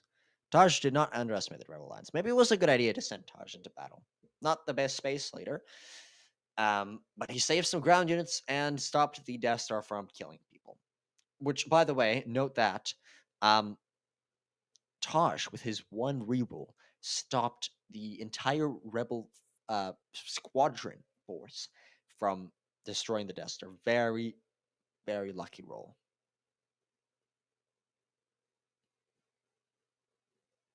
Leaving some grunions, that's standard. Very standard. Um, One tip for not only Imperial players, but Rebel players as well. Um, in this position, if it was any ship other than the Death Star, Empire could retreat because there's still a combat going on, so you can still retreat. So there are many games where Rebels retreat but leave some units, so Empire can also retreat. Now, obviously, if the Death Star is in the system, you can't retreat. One of the big cons to the Death Star. Obviously, leaving units to clean up the ground forces. Uh, yeah, to put it lightly. So slight turnaround for Empire, I'd say. Things have gotten slightly better, but in the end, I mean, really look at the ground units. You can see it on the left right now. Where is this Death Star gonna go? It's just alone, sad and afraid. Now the game isn't gonna end now because we have no laser on the mission card. If there was, actually there can't be because obviously Taj is on the system blocking units from leaving the system. So the game isn't gonna end now, but without some fighter support, um, this game can end pretty quickly. So we have one Y Wing on the queue. Now, one Y Wing is probably not going to be enough.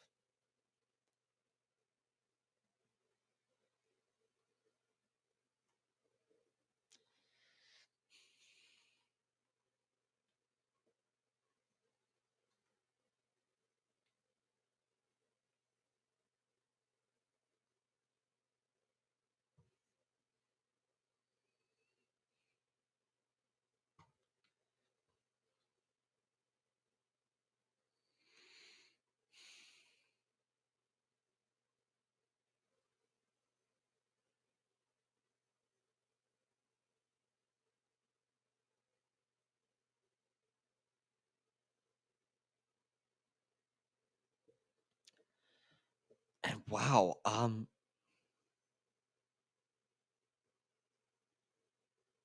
yeah, Rebel. I mean, obviously, Rebels would have won that combat either way, but surprising Rebel victory. Surprising how indecisive it was. I meant, um, because very good rolls from Empire.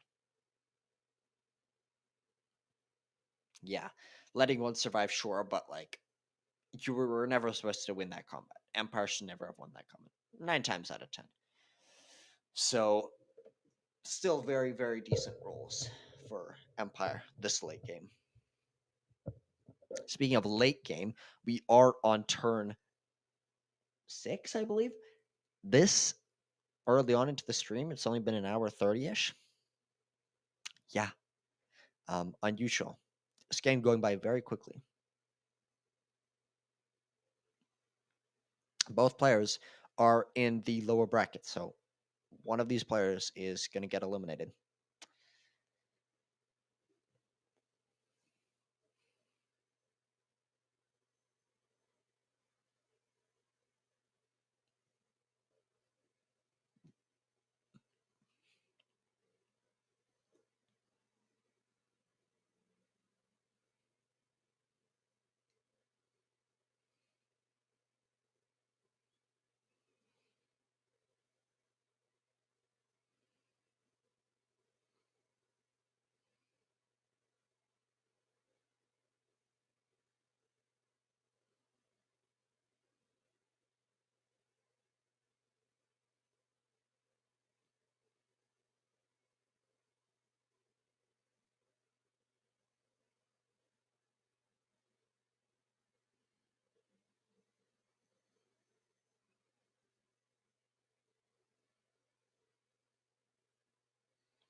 And I mean, just rough game for Empire overall. Look at the left corner of the map.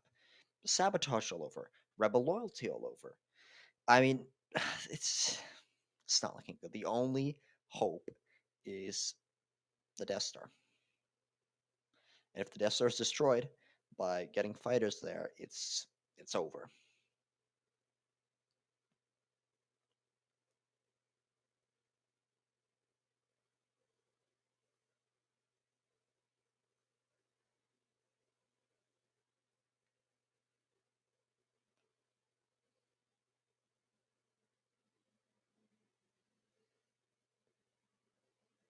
I'm expecting many more objective cards to be played as we get into the later stages of the game.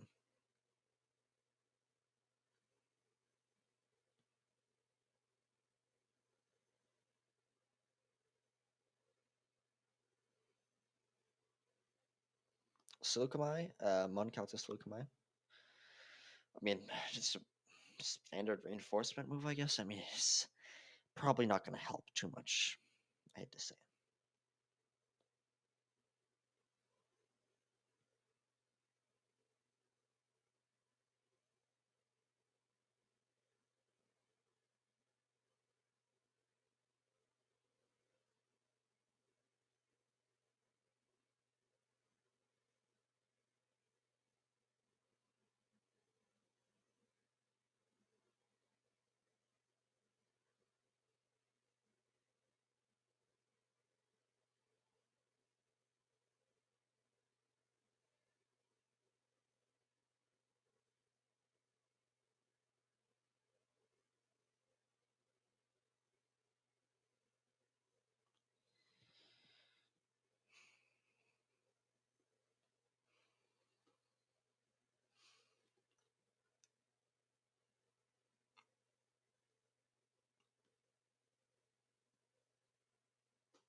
Again, move to Geonosis.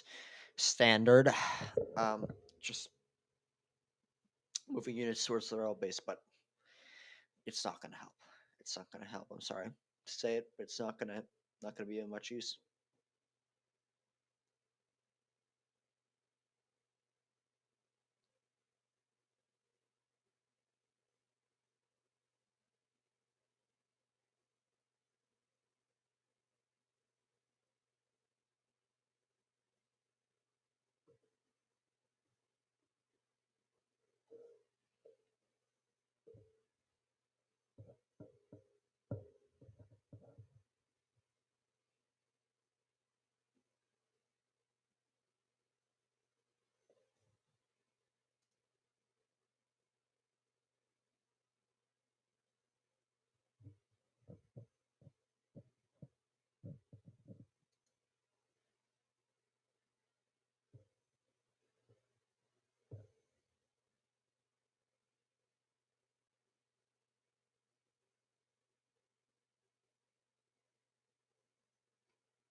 Little bit of fun between both players.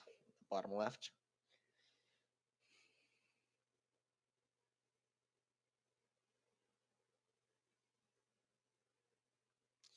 Oslo's card being played, basically guaranteed 2 probe cards. One of the reasons Oslo is very good, not only is his recruitment card so good, but his mission card is even better. Well, not necessarily, but his mission card is also extremely good. Just guaranteed 4 probe cards. Here, I'll put it on screen. Excellent card. Just excellent card.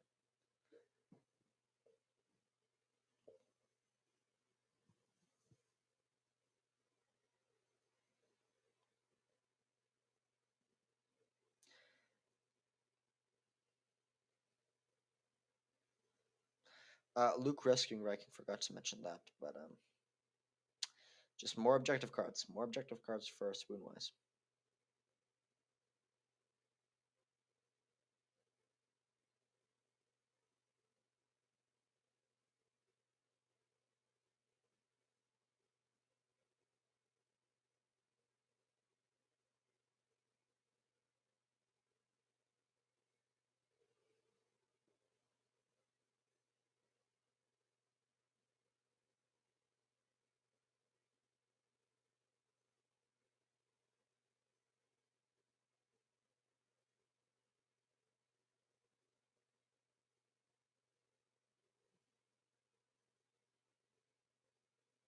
And already moving on to round uh, 6.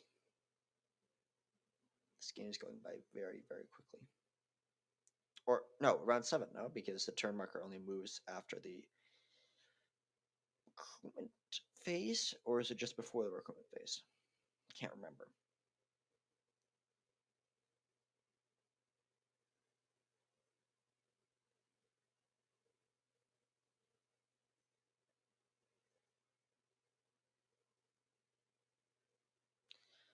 Superstar Star on the way. Let's see where this thing goes.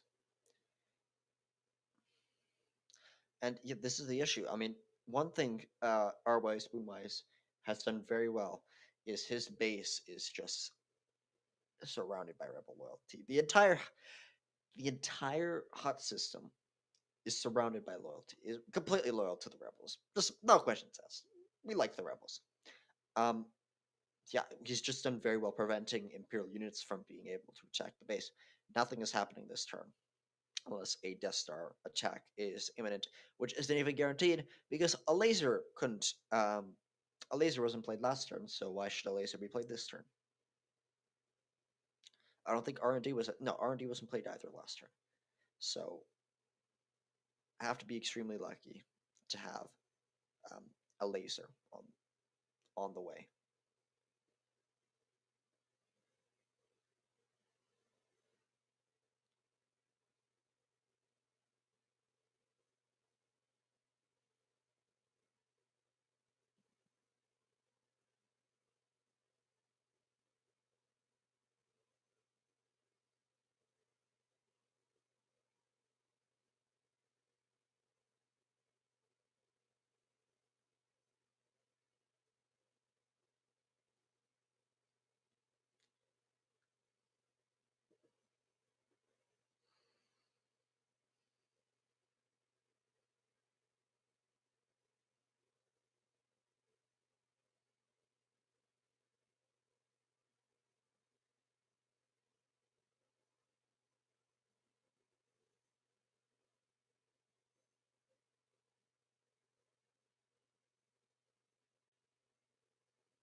So pardon me.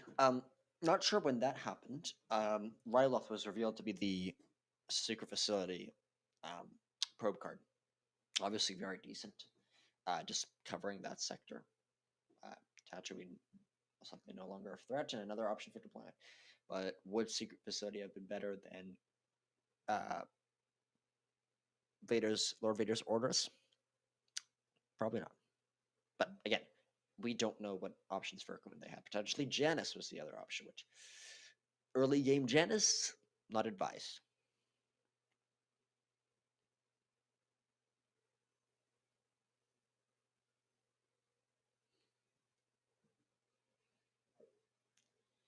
Make an example. That's the name of the Jabba sacrifice card.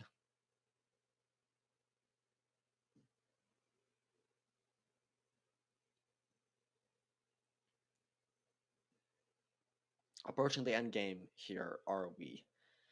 Uh, Rebel objectives, like you may, as an Imperial player, looking at this board, you should be thinking there's 1 or 2 turns left in the game. Because there really is not much time left. Rebels will score objective cards much faster as the game gets progresses. It gets deeper into it. They get lots more options for different objective cards. They get lots more choices for different. I mean, when you get further into the game, especially here, it shows that there are 1, 2, 3, 4 turns left. There really aren't 4 turns left. There's only 1 or 2 turns left.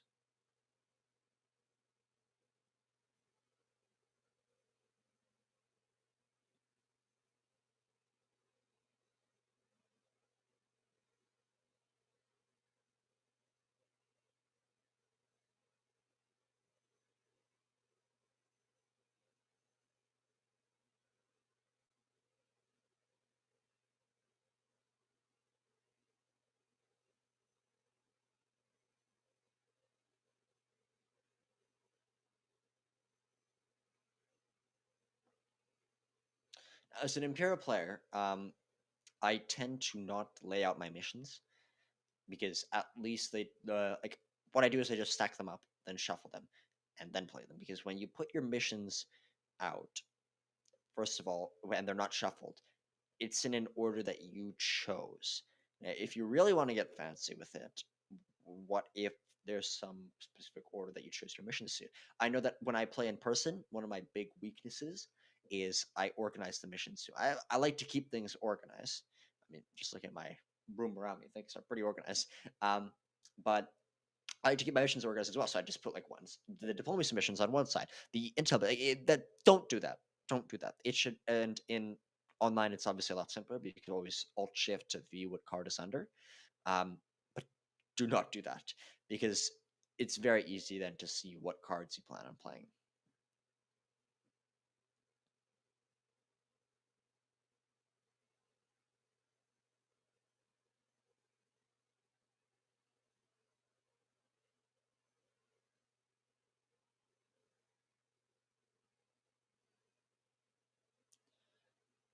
Tarkin potentially on Super Laser, something to look out for to be sure.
A little bit of conflict there. Um, yeah. Quick note: don't touch your opponent's stuff. Um, both players know how to use the system if they're just alt shifting or flipping the card and it's not actually revealing. They'll let you know. Um, yeah, I remember one game against you. I felt so bad. Um, I was really tired when I was playing. This was against Dubes, um, and you press Alt Shift to look at your cards. Don't ask what got into me, but I Alt Shifted and looked at his cards. Um, don't do that, and yeah, I mean, don't play Rebellion if you're too tired because things can go downhill pretty quickly. Uh, Interesting.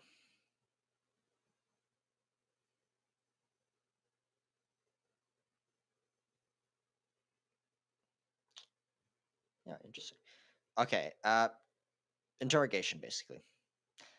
Role player must reveal one random objective card from his hand and place it on top of the deck. That's what was. That's what was played. Right? Not missing something. Yeah.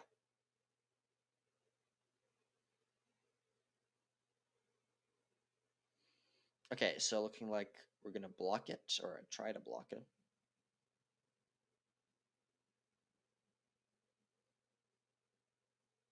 And no cigar.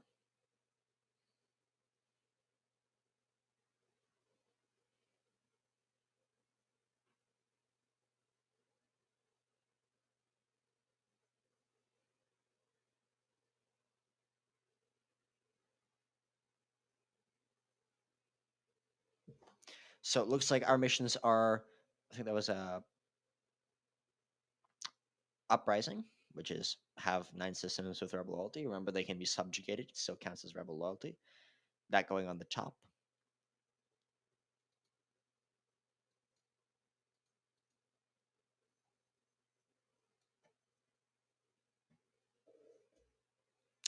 Honestly, I mean, what are your opinions on this card? I don't think it's one of the better route cards. I mean, basically, delay the rebel objective card drawing by one, and yet to see what one of their objective cards is going to be. You generally play this card after they play Infiltration.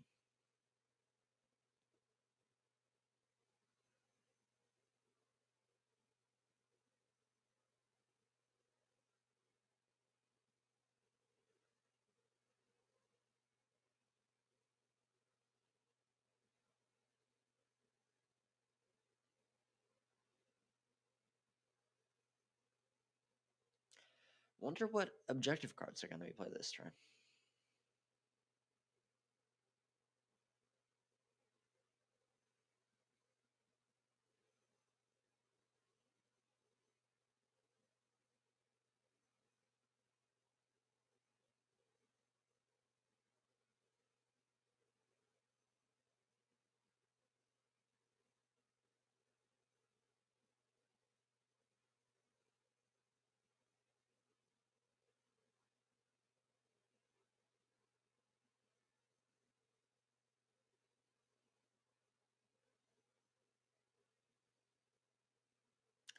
Layup tended to build alliance in Felucia. Okay. Did it succeed? It did not. And wow, more interrogation on poor Riken. We're the bait. This is a very, very decent card. Read through it. If successful, choose up to 4 health worth of units at the rebel base. These units move to the system, ignoring all adjacency transfer restrictions and rebel leaders. Then resolve the combat. Very, very good card. Let's see if it gets through.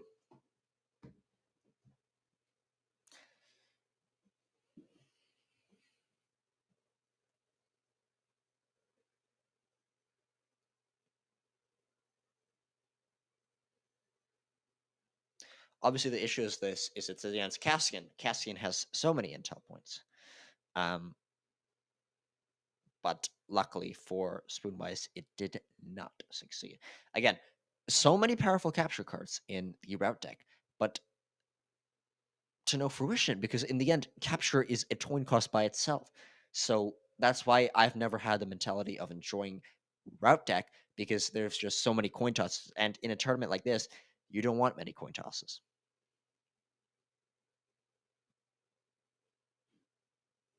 And yet we knew Monothos on Uprising was a little mishap.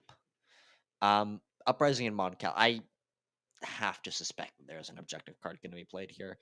Probably Liberation.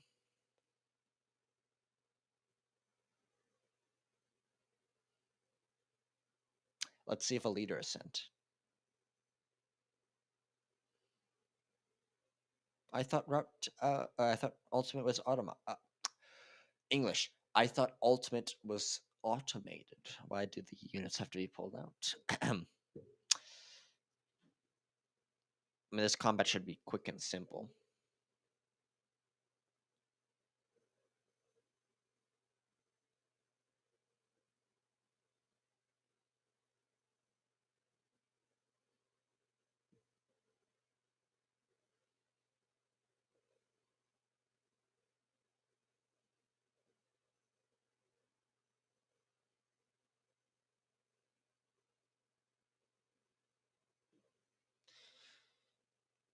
I believe the Destroy Triangle ground unit was played already.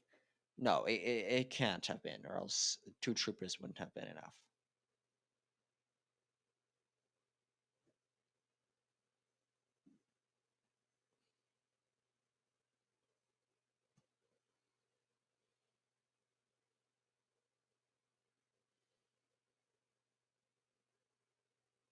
You roll the run, yeah.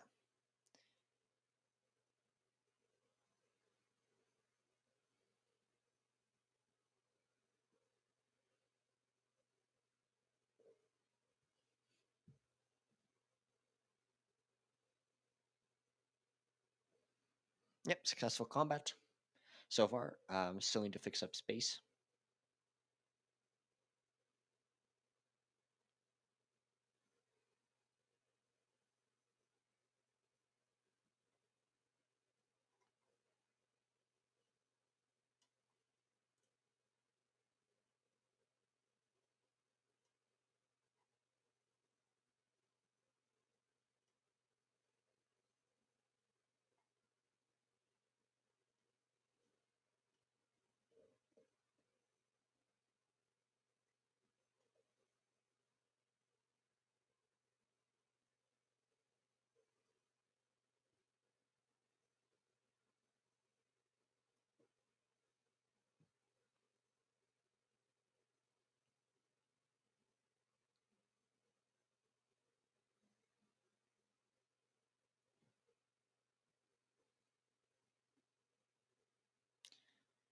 No objective card scored. Interesting. You see, if this objective card was kept, like I said previously, like an hour or two ago, um, rebels are almost guaranteed to win both a space and a grand battle in the same combat at some point in the game. So it was very odd to see that card discarded.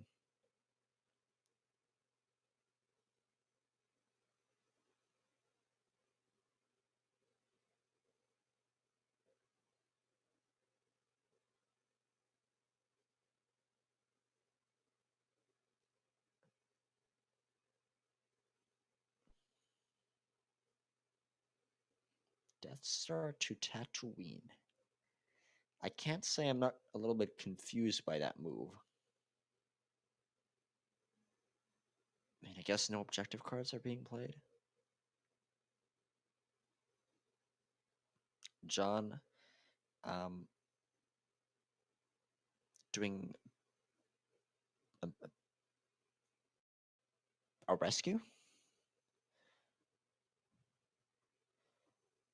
and not succeeding. Sorry. Um. Okay, Jabba's ring card being played. Now, this is one of the reasons why I don't like Jabba. It's too much of a chance, his post bounty card, and this is just such a gimmick to pull off. That's just my opinion, of course. Um, and now a way to lose loyalty because post bounty is basically Riken. If you capture Riken, get one, or Empire gets one reputation, which is just pushing back the reputation marker. Not good. Not good. So maybe that's why but why would the Death Star move away to Tatooine? Why wouldn't it just move to Rhodia? In keeping it safe, potentially moving it to Ryloth later on. I'd take the whole cavalry, including the TIE fighter, but I mean, I guess can't be too overkill with it. Yeah, this is looking pretty up for Empire, especially with the rough game that had started off.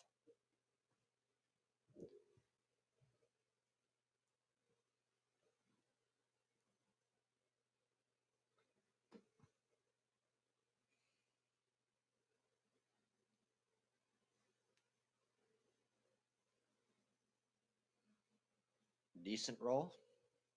It doesn't matter really because I mean, just look at the battle right now. What the Empire needs in this situation is more ground units because space is pretty much guaranteed, I'd say. I mean, there's an interdictor and a superstar destroyer. That's a combo as a rebel player that you never want to see. But the shield generator is going to play a issue to be sure in the Empire's attack. But so far, Imperial victory looking like, and that's not how this game has gone on so far. What I don't understand is why Spoonwise isn't on a rapid mobilization. Ratmo. True, can't be ABC doesn't have project icons. I don't see why, unless objectives are being scored this end of this turn, but I'm not sure. I don't see which objective cards could have been scored. Other than why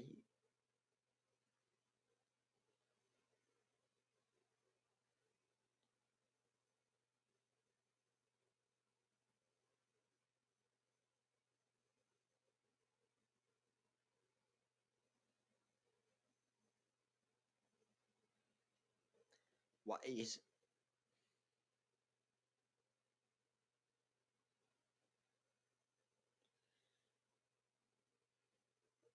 just reinforcing into Kessel surrounding the base. And yeah, lead the strike team into Endor. That makes sense. And Taj going to be helpless in stopping it. Except no, what? Wow. Taj stopping a rule like that. I mean, obviously Yoda is like the last. Oh, please. Okay. Okay. If that lead the strike team had not gone off with 4 fist icons, 4, and Taj only having 1 and it being stopped. Luckily, Yoda was there to save the day. But wow, okay.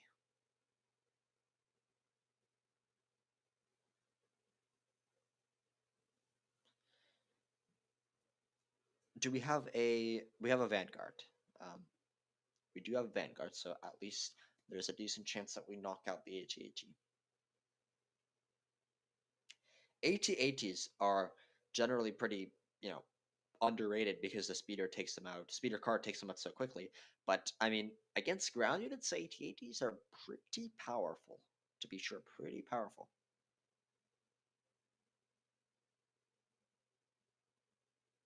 Yeah, and there it is. I mean, just a powerful unit. This is quite clearly a pretty last-ditch effort on the rebel side of things to score some objective cards. I wonder what the objective cards are because like they are not going too well. Flipping the combat is Overlord.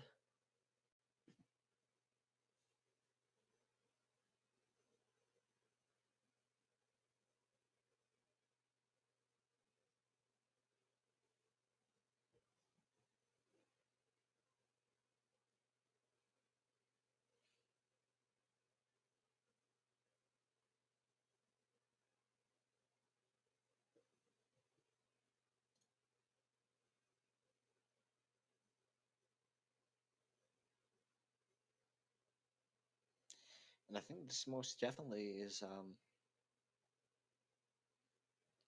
odd game with a pretty seemingly um, rebel victory, especially with the established trade relations, support the Moncal, all that. Could turn around because that was a very decent roll with 2 crits, 3. Um, so yeah, very very decent.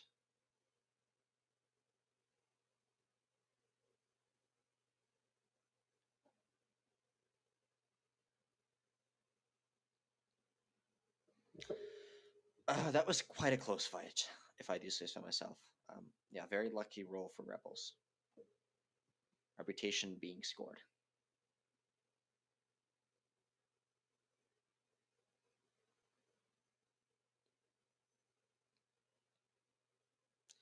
Tarkin on R&D.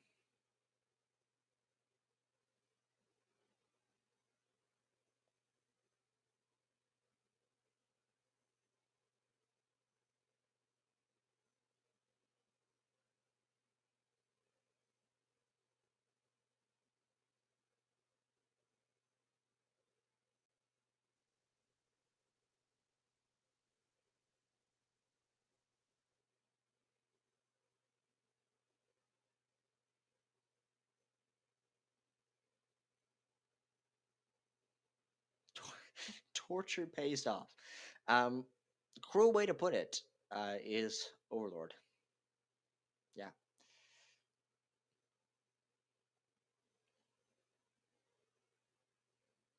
this looks like it'll be the last round because Rebel reputation definitely moving up at least by 1 this turn.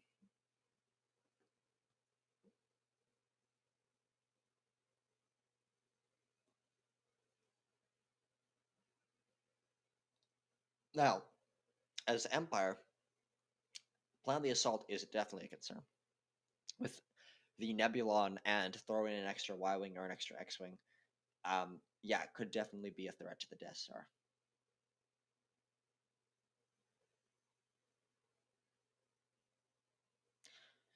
And with Luke, um, actually, is that 1 in a million?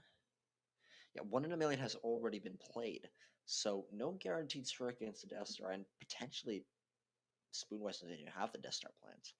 Um, Most likely, yes, because by turn tier 3 objective cards, you will get a bad enough objective card that you prefer Death Star plans over it. But definitely something to keep in the back of your head if you're the Imperial player in this situation.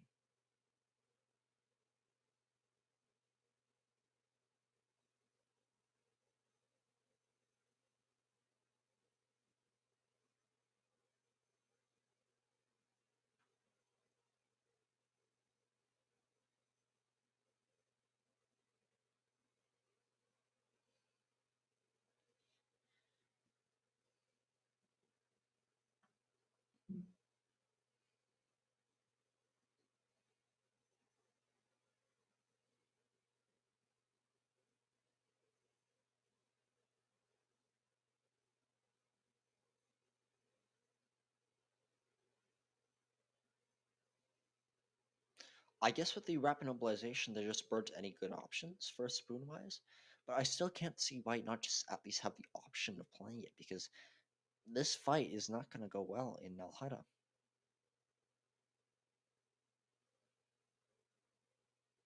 mean, maybe the under the radar wasn't that helpful.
Deployment wrapped up. Obviously, just Imperial reinforcements around the area and Rebel reinforcements around the area.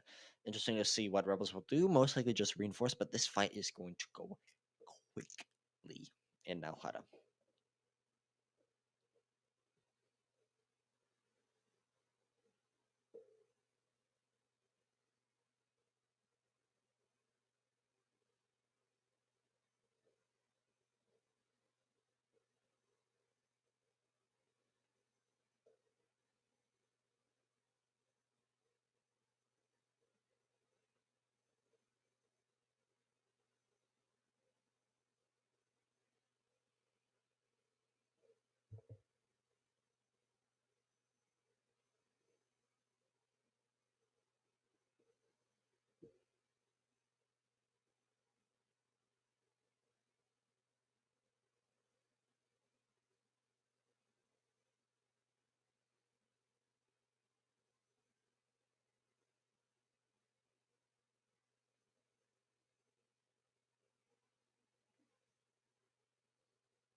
I'll probably get on call with Spoonwise after this game, just see what his opinion was. Obviously, not on stream.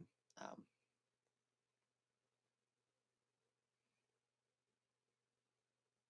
this has been pretty interesting.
Striking Kessel is Spoonwise. I mean, I guess this is like the I'm not sure because okay, The ground forces here, pretty minimal.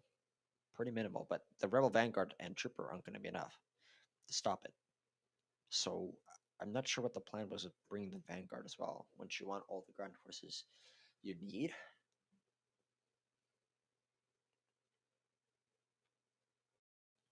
I mean, the plan here is probably hit the Star Destroyer and get back.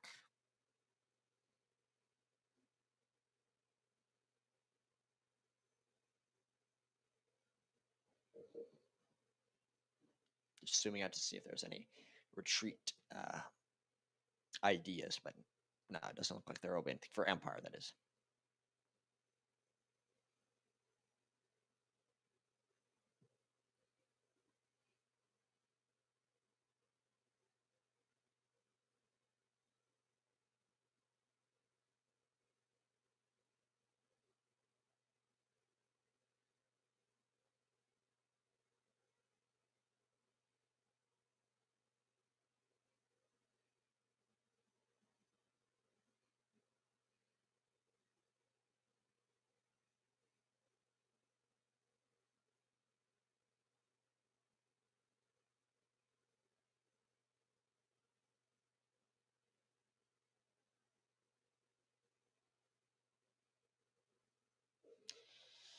For anyone just tuning in, yeah, it looks like we're in the end game of it.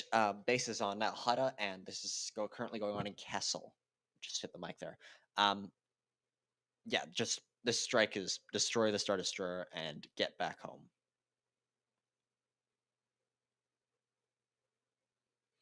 I can't tell because of ultimate. Is the bunker still? Yeah, the shield generator is still there. So surprisingly, still decent chance for a rebel defense. It may not be as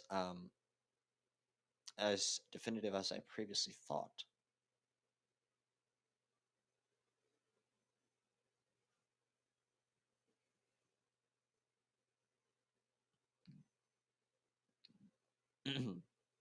Spoonwise retreating. Um,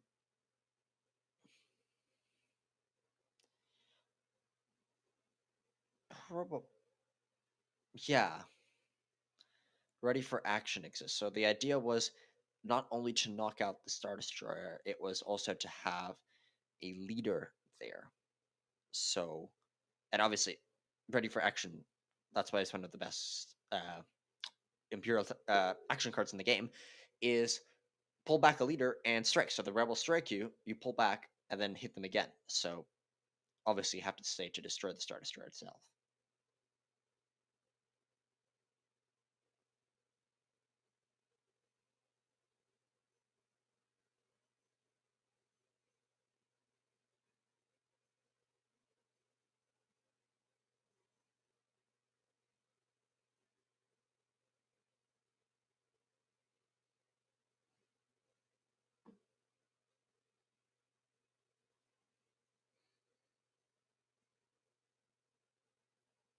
Yeah, I think Spoonwise really wants to kill that Star Destroyer.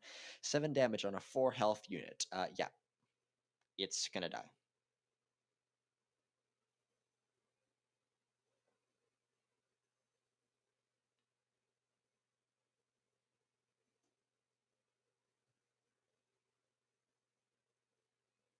But some rebel stuff, rebel ships that is, might be taken down in the process. So it's been a surprisingly long stream. I think it's gone on legitimately for 2 hours 15. Not that bad. We've gone on for longer before.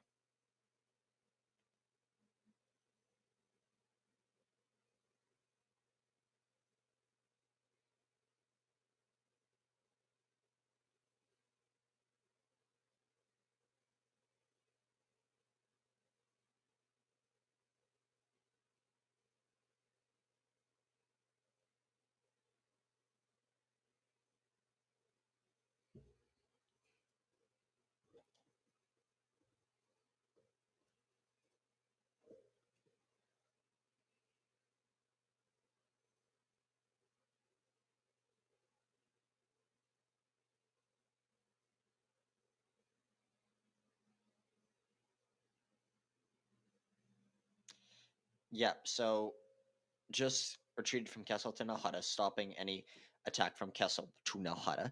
And now the Imperial force is moving into Nalhada um, for the fight. This is the final fight to determine all fights. 80 and 2 ATSCs against a shield generator and 2 stormtroopers. I'm assuming that the space battle will go pretty simply with an Imperial victory. I mean, when you have an interdictor and a superstar destroyer, fights like this tend to go pretty smoothly. But you never know. So last few minutes of the game, really.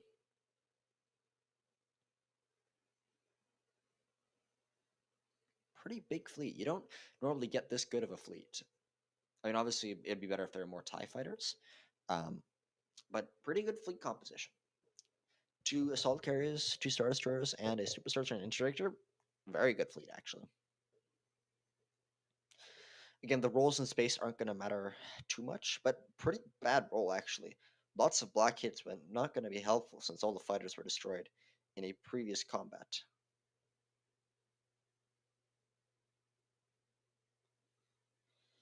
According to my design being played in the bottom left, you can see. Um, yeah, gonna make life a little bit harder.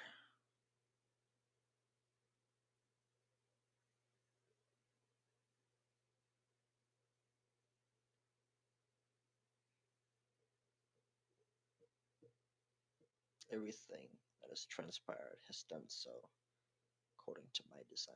Good card. So 2 combat cards as starting action cards. Not the best thing that you want to see. I mean, the cards that I tend to draw, I think I got this like 2 times in a row, was Tarkin and Palpatine's card. I mean, both very decent cards. Obviously, Mahdi is one of the best ones to get because you can get ahead of the Realm player on leaders. So, but interesting to have 2 combat cards, but at least both of them were played.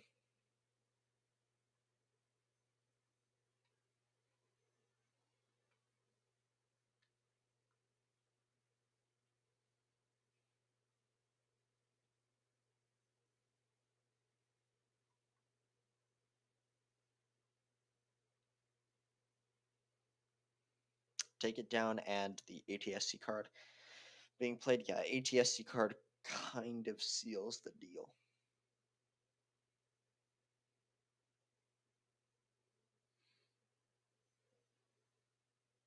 See these rerolls? Yeah, I want to do the black rerolls instead of the red ones because just got to take out the troopers. Yeah, and with that roll, I think it's pretty safe to say that things are not going to be looking up.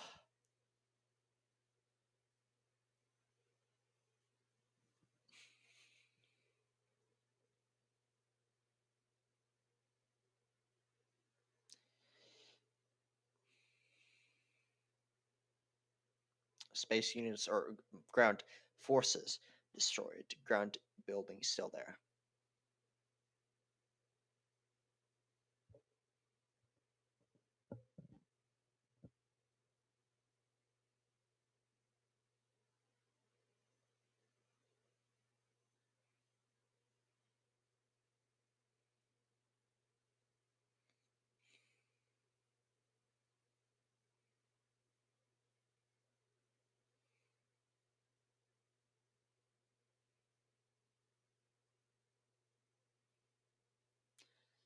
Very decent roll. Very, very decent roll, actually.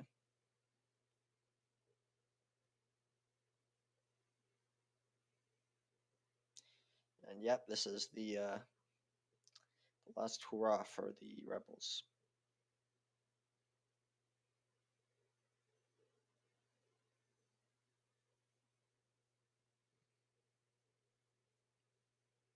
And 1 heal, which is nice for rebels, but not going to cut it.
Yep.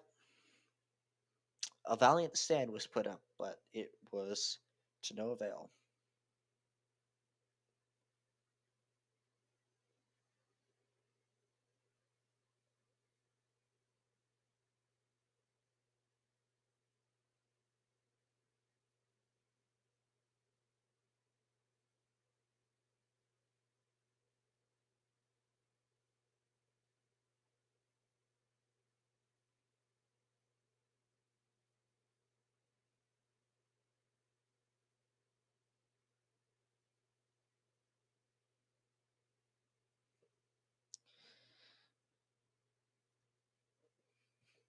See it on screen. Imperial victory.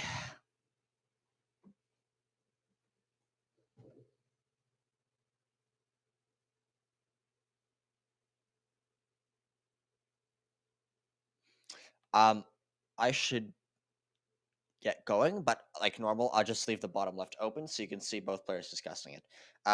Very briefly, pretty bad objective cards. Um, yeah, that Return of the Jedi was not going to happen. And Uprising was sieged, so Empire could prepare for it. Yeah, like normal, I'll just leave the chat open. It's been great with everybody. A little bit less interaction for this stream, if I had to say so, but still very fun to stream. So I hope to see more of you guys in future streams.